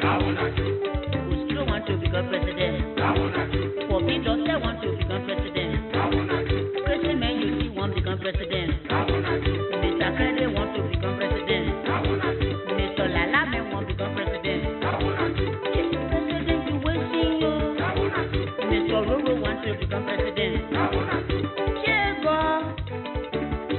Now how the president business will be. We suffering for some more. Mr. Lala want to become president. President you see want to become president. Mr. Become president. Let me tell you something. When they won't become president with Lala, they will come and say, I the president of the Republic of Liberia. All right, fellow. As we all know, we have very important business to finish here. I'd like to welcome you to the final section of our tonight programs. We have the privilege of hosting one of FELMAUSA 3 presidential candidates tonight, in person of Mr. Bangalee Trawally, who's with us tonight, discussing his campaign, his platform in detail. Earlier today, we hosted Honorable Isiaka Sidibe of Dallas, Texas, who did the same. Next week, I'm not sure, a couple of people have made requests to come on the show. A Liberian human rights lawyer have asked to come on the show, but honestly, I like to delay on giving approval on that just in case after the election next week, if we are lucky enough to see who FELMAUSA next president will be, and we can bring that person on. I asked Mr. Sidibe earlier today if he would be willing to join us for a quick pre-convention debate tomorrow with all of the candidates involved. He did give me his consent on that. I'll be asking Mr. Trawally before we leave here tonight. If he agrees, then I'll try to get a hold of the other fellow in New Jersey tomorrow, and then we can meet here tomorrow night, where the 3 men who are contesting will be on engaging one another in different areas of concern.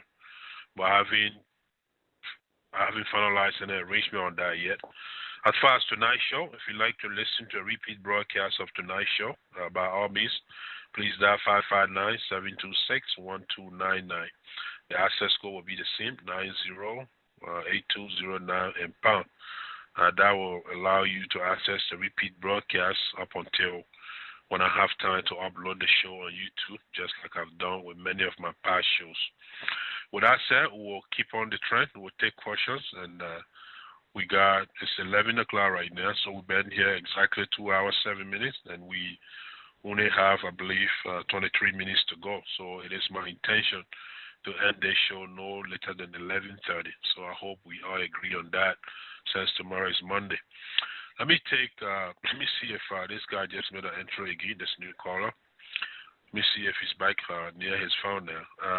1636-1636. Your name, where you calling from, and your question for Mr. Trawally. Hello? How you doing, Mr. Kroma? This is Abu Belete from Philadelphia. How you doing, Mr. Trawally? Yeah. Oh, thank you very much, my brother. All right. Anyway, I'm your brother, but right now, this is a political issue. What you going to say, that does matter. I got 2 set of questions. My first question is, what is your view on the report card of the current administration for the past 2 years in terms of administration and also the coordination among our people? That's one set of questions. The second set of questions, at this point, if you ask me, I would say that we're running this organization at race. But this organization is running without no budget, to conduct anything, what kind of president you going to be? That is the second set of questions. The third one, anyway, go ahead with that. I'm kind of cut off. Okay. All right. Thank you, Mr. Ability. Thank you for being considerate. Mr. Trawally. Thank you very much for that question. To say this administration is running without a budget, well, I don't know. But I think I made my point. I made it clear. We are going to come with a comprehensive budget. How we going to do things. From the beginning of the year to the end of the year, we'll break that down. And how are we going to do, and how are we going to support that budget is something that we'll come up with. So I'm not going to operate in vacuum where we got no plan put in place. That plan will be put in place. So in fact, what we intend doing when we get to his office, among our executives, we will first of all try to conduct a leadership training, just so everybody knows what are their responsibilities, what is required of you as a leader, what you need to do. We will tap into the expertise of a couple of our knowledgeable community leaders, because I know the experts are there, just among us. But once we are not reaching up to them, they will not step out. Instead of being serviceable, we are fighting ourselves. So we will try to do that. We'll have a little seminar amount of control ourselves, keep ourselves focused, so that we can have a good plan working on. And we also check ourselves. Every time we have our own car, we say, okay, we say we're going to do this from this month to this month. Have we accomplished it? Yes. Thank you. We check. We did not. Why we did not? That got to be accounted for. Now, what I say, accountability. If we did not, we say we're going to do that. If it's something that we projected and it's not doable at all, then there were budget balancing and things will come in. But if we say we can do this, we should do it, and we should make sure we do that. So we come to our focus mind with a plan. So, Mr. Ability, we will do things according to our budget. And their budget will be approved by the board. The board will say, yeah, this is what we want. And once they go ahead to do that, we'll implement it in the letter. And as we go about it, we always present our quarterly report to support what we say we are doing. In my belief, if we really do that, we shouldn't have any quarrel. And we bring in a lot of new ideas as well that we advance to the board. And we also tell the board what we expect of them to do. If they do their due diligence as well as board members, FELMAUSA should just be an organization that, everyone will say, yes, this is the material organization, but you just need a technocrat to craft that idea and stand by it. And that's what we bring in. And to say, do I approve of the current administration report card? That's a good one. But I have not even seen the report card of the administration. I don't know if you have one. Because most of the people will say it will just be speculation. There's no proof. Because, like Baba Ture said, he was quoting someone that this administration has 1,000 right now in his budget. Is that true? Is that not true? Was money made, appropriated or was not? Those are allegations. I can speak of that. So, to answer your question, I can't speak of this administration report card when I have not seen it. And I will not dwell on speculation. And you, the public, as well, as a member of FELMAUSA, you got your right to grade any administration, starting from Richmond Corner to Mohamed Dukle to Mohamed Belete, and whosoever that come now. It's our responsibility to hold them accountable. So if I come, hold me accountable for what I do, and I will make myself open, transparent. I promise you, I'll be transparent in everything I do, be it good or bad. I'll tell you there where we stand. These are our projections. If we fail, I will tell you we fail because X, Y, and Z. I don't see it happening. So, Mr. Belete, thank you very much for your question. I have not seen a report card to critique it, but I hope the report card is good. Thank you. Mr. Ability, obviously, if you do get elected, it's going to be an added responsibility. No doubt about that. So my question is, what will your election mean for all of the other things you were involved in, specifically the Imam, Asu Kroma, advocacy? Will you now have to find a new person to do what you've been doing for that, or that's just going to stay with you in addition to the new acquired responsibilities? Thank you very much, Mr. Kuma. That position is called Madingo Agenda. That's a name that was given to us. I think that should be modified. We should call that committee Madingo Agenda. Yet I don't have a name specifically that you give it to, because that committee is very strategic. But some couple of names come to mind, but I mean, shouldn't be called Madingo Agenda. If I ascend to the presidency, obviously I will not be doing that. Someone will come there, we will look for someone very good who has the time. You might not have it like me, like what I've been doing, but being committed, be in touch with your committee members and make sure you do things for us the right way. I say in my platform, advocacy, it will be something that we will dwell on heavily. We will not let go anything contrary to the law of Liberia, and that will be mute on. We will advocate, we will speak against ills, we will talk about our rights, whether you like it or not. We will empower our people to stand for their rights, and we have to do what we are doing now for Ansu Kroma, so be it. That's why we need people to represent us. We need people from our community to go into the legal field. The way our scholarships funds will be directed, because we want people to come out in areas that we are poorly represented. I think by the time we start to do that, perception about Madingo community in Liberia will never be like before. So, Mr. Kuma, thank you for that question. Somebody else will be coming there and will follow up. And the good thing is, the advocacy and those things that I say, if I ascend to the presidency, they just give me more leverage to do more than what I was doing now. Because once you're doing something good and you resolve for our people, I will support that committee to the fullest, because we want justice, we want equal rights, we want seat of the power in Liberia. Let us not be considered whatever class citizens call it first, second tier. We should be treated like any other Liberian. So, Okay, thank you.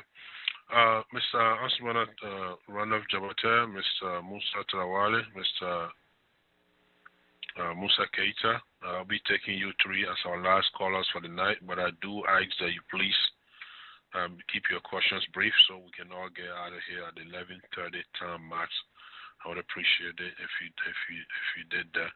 We'll start with Mr. Asmana Jabate of New York. Mr. Jabate, thank you for all you do for the Liberian Diaspora Forum, and your question for Mr. Trawally, sir. Mr. Trawally, I just want to say, thank you for your approach to the medical mission.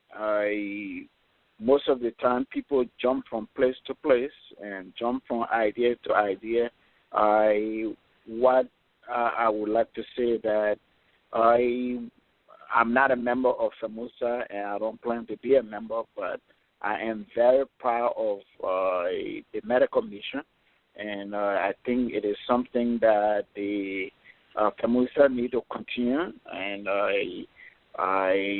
we can see that in its own way it is working, and people are talking about it. So your idea of trying to support that medical mission is something good, and trying to do something extra big is not what make a leader.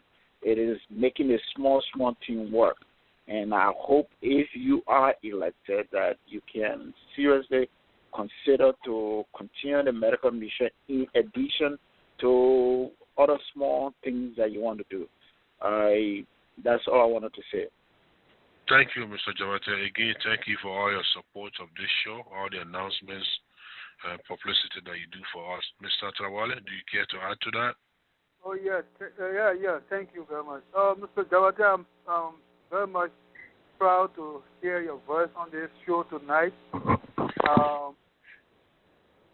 I must commend you for coming and for what you're doing for the Madigo community. When I got into the United States, the first organization I heard about that was reaching out to our people was your organization, the Money, even though it's not part of FELMAUSA today.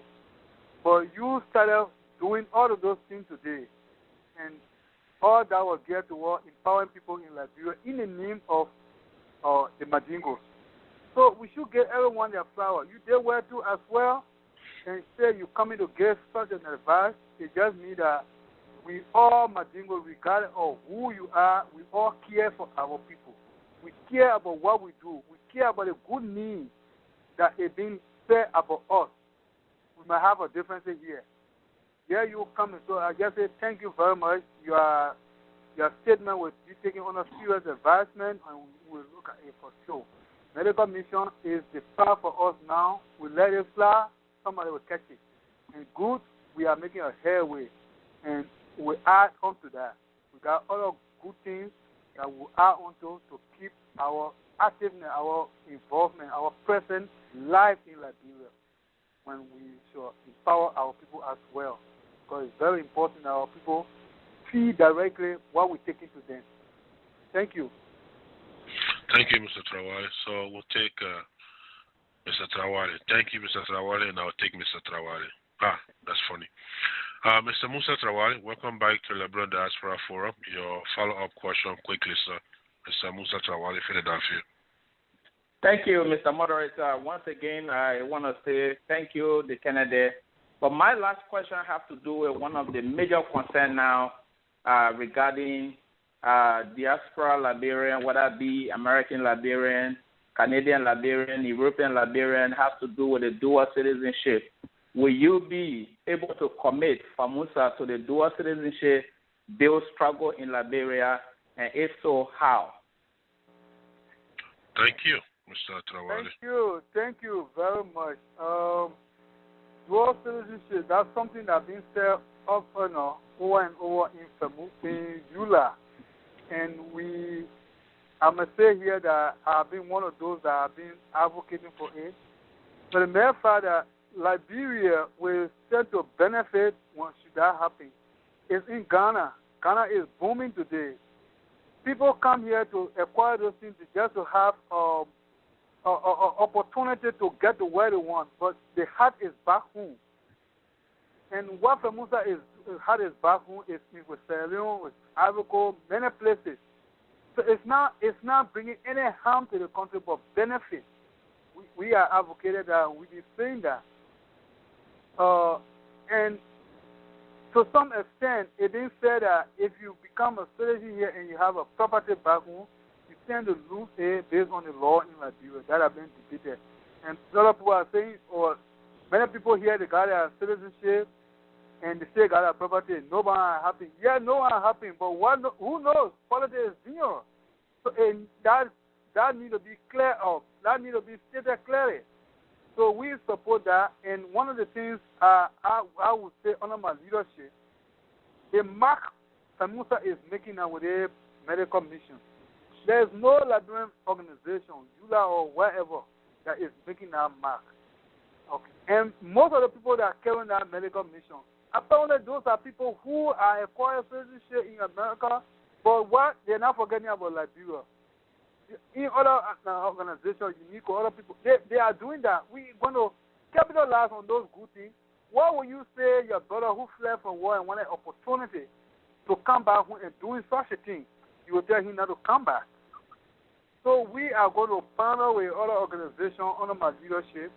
Whatever support they want us to give as FELMAUSA, we rally around our members to make sure we embrace that and support that whatever way we can, so that we can have the equal right as those in Liberia, as well as we can do anything we want to do here in America freely and go back home again and live there freely and do whatever freely.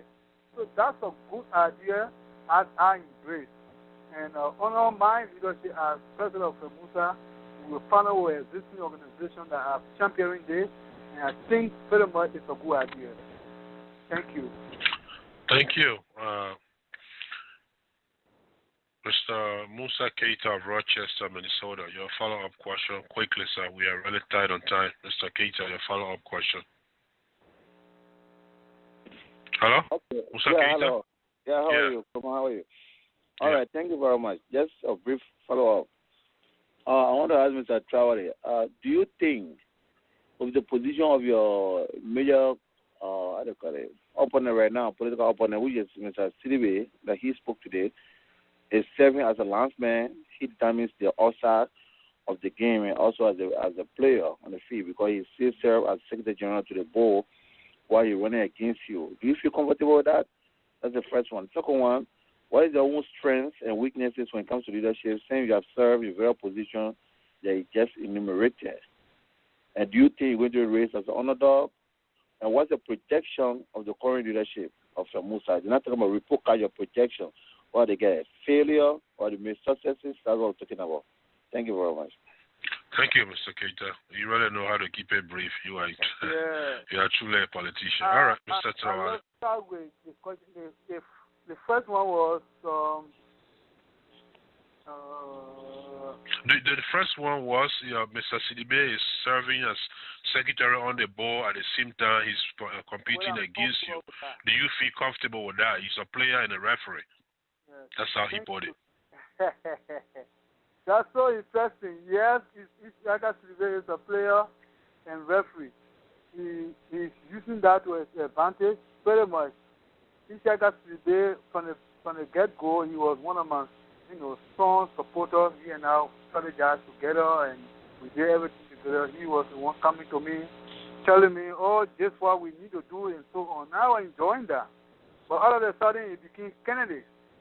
Yeah, what he did. He ran to the board and said, hey, they're crossing the election commission, said that you need a college graduate. You should be a college graduate to be able to contest. Isiaka went, talked to the board, manipulated that cleverly, and said, no, we don't need college graduate. All we need at least a college student, or his equivalent. His definition for equivalent is college degree. And I'm saying, wow, college degree. If you went to a college and did a PE course with 1 credit, PE, is that not a college degree? Yeah, it is a college degree. So is that equivalent to a degree? College degree? Credit, you mean, yeah. Yeah, because he's a college degree to be eligible. He's saying not college. Is that to suit his situation? I don't know. But why did he do that? He went there and did that only to suit himself, like he said, referee has seen that as player. He went back to the same board, said, hey, Bo, we need to include people. This thing, we need a time. We got to talk with people here in Minnesota, everybody in Minnesota. So the deadline is closed. So they'll have another deadline. The board approved for that. Quick. He wrote on that. He sent that quick. So it gave him, because his time for him to register expired, they gave him that leverage to go back and register. Yeah, so when the brother said that, whether I'm comfortable or whether I'm never, yeah, indeed. Recently we saw a communication that he resided when he board member. I don't know whether the board was cognizant of the fact that it's a conflict of interest. I don't know. I don't want to tell this board what to do. I have sat on a board. Now, incidents say, well, when you on a board and study these cases around, you excuse yourself. You don't take part in that deliberation. You don't even vote on it. But our brother was led to sit down in those deliberations, and he was secretary, and then he did the communication. So we see, FELMAUSA, for one, I'm not going into it for my own interest. But we got to put things right. We got to put things right. That's why when I said today we have to have some leadership training, the board, they're full of capable people, I know that. But are they doing really what board's supposed to do? I don't know. But when we get that, we'll discuss, we'll suggest, what we need to do for our community. What organizations, boards are responsible to do. Are things. I hope they will listen to it, because we are all human beings. We learn over time. But to see Sidibe playing dual role in this situation, I'm not nervous about it, but I just feel that it's not the democracy we want to exhibit here. It's not right. And Sidibe, I'm fine with that. We can go to the poll and whoever emerged as winner, so be it. But for him to play a game like that, well, that's fine. And what the next question again, Mr. Manager? This is something similar to the report card thing, but you say it's not a report card. It's what is your own projection of whether this administration is doing well or not. Well, this administration may have its own shortcoming on certain areas, and it may have a plus on certain areas. So until we can see the report card and make review, that we should put that way. You cannot judge a man with just by whatever challenges this administration face. You can turn you. If they can justify it, we can say yes, they did, but yes, what the problem? But until that, I can say it was a complete failure or it's a success. I can't say that for now. Somebody talk about report card, it's the same thing. We need to review that report card before we can get a clear cut.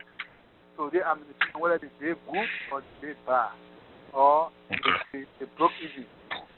Okay.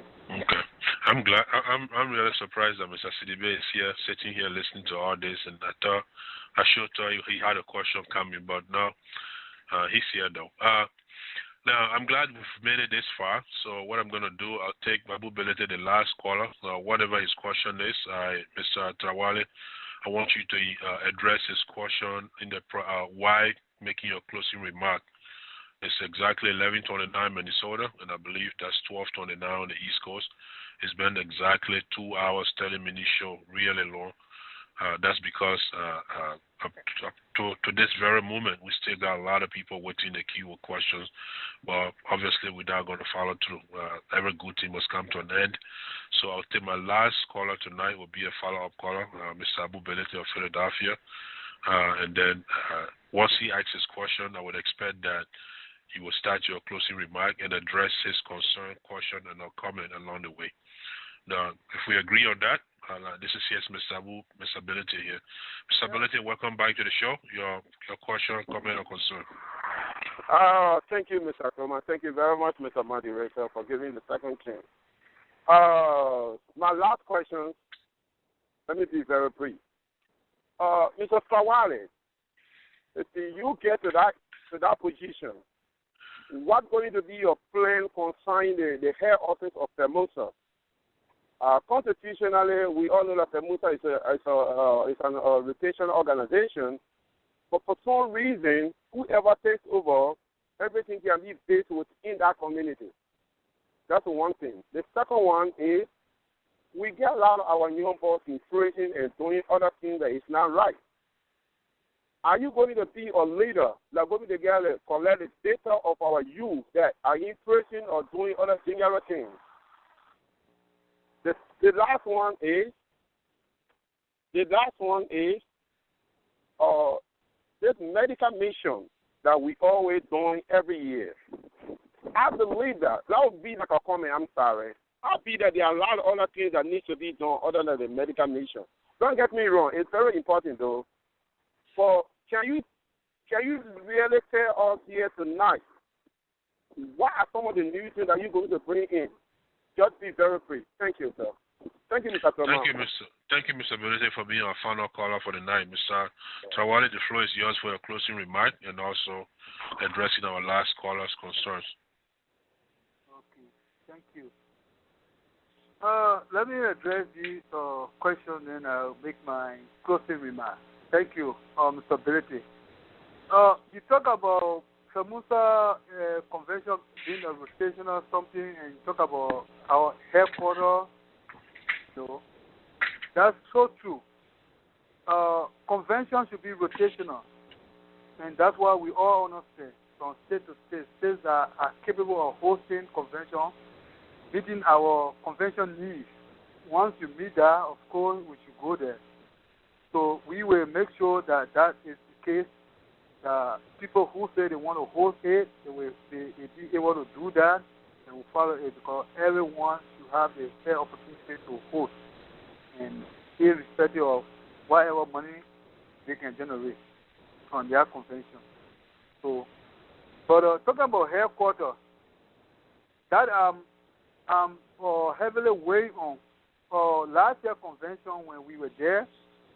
Philadelphia was voted by the membership of FELMAUSA in the convention that Philadelphia should be declared as our headquarters. So be it, that's constitutional, it's in the Constitution. Now, if you say we have a headquarters, I'm not sure whether we have an office in Philadelphia. That's something I'm going to look into. I'm not sure whether it's there. Something, I'm not sure. But if it's not there, my administration will identify whatever little spot that we can secure anywhere in Philadelphia that will be called FELMAUSA headquarters. We will have it there. And whoever the official of FELMAUSA residing in Philadelphia will periodically visit that office. And the essence of that office is not because you need to go sit down there 24 hours behind a computer. We have internet that you can do anything. But as a non-profit organization, it's required you have a physical address, not P.O. box. Somebody need to go there, give you mail can deliver it there. Okay. Not everything will put it on the email for you. So we should have a place there that call our headquarters that will be able to receive our communications. So that's something on my plan that we have to do to talk about headquarters. And what I would do differently to see that we seek the interest of our brothers that for the most part going to the extreme, doing bad stuff, involved in gangsterism, what have you. That's pathetic. Majingos, as we are, should not be involved in that. But the society we find ourselves in is possible. So it's true, we have some social workers among us. That's what I said today. We got a lot of people who are not coming. These people are trained to counsel our case that are involved in those things. And we need to encourage our case that in school, that what I said today, we need to identify with them, have a mentorship program where our case will be identified and know who they are and have a mentor to always talk to them. So when we have social workers in our various states to identify our juvenile delinquent case and go to them, identify what they are doing through their parents, because some of them, their parents cannot handle them any longer. Let them give us some background information. Our social worker will be able to reach out to them, advise them. It's a possibility that they can change, because after all, they still understand the culture we came from. It's just that they feel that they are liberated so much, they can do anything without impunity. With impunity, nobody will beat them, nobody will do that. So we'll use the trained social workers to get to them. I know a lot of them that have changed over time here in America, not even in our Majingo community. So those strategy that we use, we can also apply it. We don't want to see in our child going wayward because we need them. When they should come off right, we will stand to make the benefit of their education and what have you, be a sport player and so on. You know, various brothers that we have, when we know they have talent in sporting area, we need to encourage them. It can be basketball, it can be football. When we identify that we have one of us is, making a great progress in those areas, I've been in sport all along. I can find, maybe I got my own way where I can find scholarship for them to go play college, soccer somewhere. I helped one child here in Minnesota with that. Well, not all Liberia, but because of his talent, I was able to stand by him and we did that. So we identify some of those kind of people in our community. We will really push them so that they can benefit through scholarship or securing or contract. We identify their needs, their talent. And the other one was new project besides medical mission. What sort of new project do I foresee, do I want to go for? We have a lot of projects, but medical mission is something that I still, like I said, I still embrace because it has been something that we already have a grip on. We can't let it go. The little mistake we do, people will take it. And this is one thing we can both of right now. In how much I embrace it, we are looking at a lot of projects. I talk about microfinancing today. That's one project. It's possible that we can tap into. But feasibility study will be done. It will also be depending upon how much fund revenue we generate. Who's going to manage it? There's a whole lot of breakdown into that. Another one is having a social services agency in Liberia that can cater directly to our people. We got one a legal clinic. We talk about that once in our material. We got a legal clinic where our legal-minded brothers, those who go to school now, can come and service, work there on our pro bono services. They can show us our own time. But we can achieve that when we partner with a group like Madiba Caucus, because we will not be there to monitor. When we partnership with them, we have a legal clinic. Our legal-minded brothers and sisters in Liberia, they will get our schedule. They'll say maybe every Monday I can work from 1 to 2. The other one will say every Tuesday I can work from 2 to 3. Whatever time they get us, say it's pro bono, we'll take it. That schedule will take it and post it and share it with all our the malls, where our people convert. That if you have a legal issue, come to this clinic. These are the times our legal practitioners are available. They come there, whatever case they had, they present it to the legal-minded brothers, they get them advice. If they were pursuing, they will tell them. If they ever err in the process, they will tell you, oh, this is why you went wrong. The next time, do this. That way, our people will not be intimidated. They will know now that, yes, we got people to fight for us. These are other things that we are looking into to empower our people in Liberia. But the medical mission is good. We are getting recognition by that. We're getting other people joining us. That's a plus for us. We need to grab it and run with it. So I think I addressed your 3 questions. And I just want to take this time to thank everyone for coming to this show to listen to us. We have come out to provide the leadership needed for our community. We have done it as well, and we have the experience. We got the know-how, and we can do it. We have minimum contact. I won't say we have all the contacts. We got people in Liberia that we can partner with. We can open doors in Liberia. Well, we can as well as do it here. Together, we can make it. If we all see the big picture and work together, I think no doubt we can make it. Our petty differences should be pushed aside. We should look at what we say we can do, who we are, what we should look at the objective of the organization. If we lose sight of the objective, we always feel that I must fight more. But if you reflect on the objective, you will console yourself even before somebody gets to you. So I urge all of our brothers to think big, look at the future of our nation and our existing in our nation, as well as how do we position ourselves here in America. And I'm glad we got this association going. We can practice our culture here without anything. Our kids are born here. They're learning the culture from us by what we are doing. The fact that we always carry them to the mall, we carry them to the dinner ball, we do those things before them, they are learning, and we should not hesitate to do those things. These are the things that I encourage a whole lot. And when we come to power, we will make sure our culture, who we say we are, what we say we need to do, and how we're going to empower our people, we will put those things on paper carefully and execute them to the letter. So by the time we leave, we'll be able to look at something behind and say, yes, this is what we say we're going to do, and we did. And we'll be open. So, folks, I want to leave you by asking you for your support.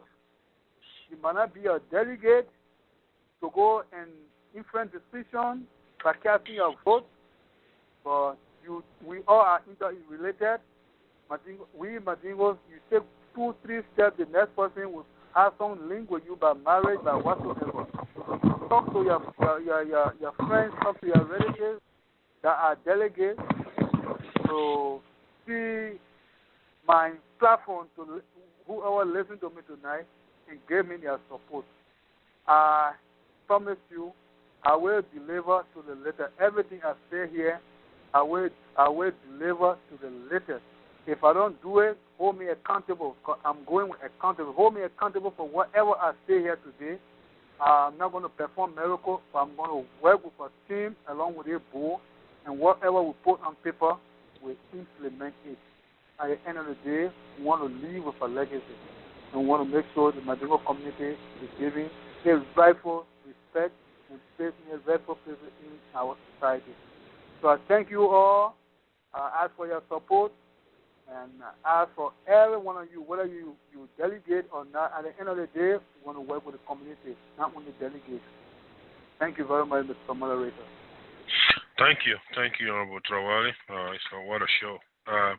Before I take it from here, though, and just call it a night, I asked Brother Sidibe this today. I'm asking you, would you publicly commit yourself to some sort of pre-convention debate tomorrow if I'm able to get a hold of the third candidate? Sidibe has committed himself to it, and will you do the same? Thank you very much. Sidibe is running his own show. He's the referee, he's board member, he did that. I have a team. My team is controlled by the campaign manager. So I will be referring that to the campaign manager. If the campaign manager is approve of what you are requesting, then so be it. We are going with a plan. So if that's what the campaign wants us to do, we will go for it. This show tonight, I was organized by the campaign manager. You can attest to that. I did not negotiate with you for it. The campaign manager did, and that's why we are here. So. Okay. All right. Well said. Well said. The point is well taken. Well, ladies and gentlemen, like I said from the beginning, it's been my pleasing pleasure to be your host. My name is Kafumba Kroma. Thank you for being on the Liberian Diaspora Forum Weekly Talk Show tonight. I'd like to leave it here until we meet again. You do have a wonderful night. Thank you, Mr. Trawally. Thanks, everybody. Thank you very much.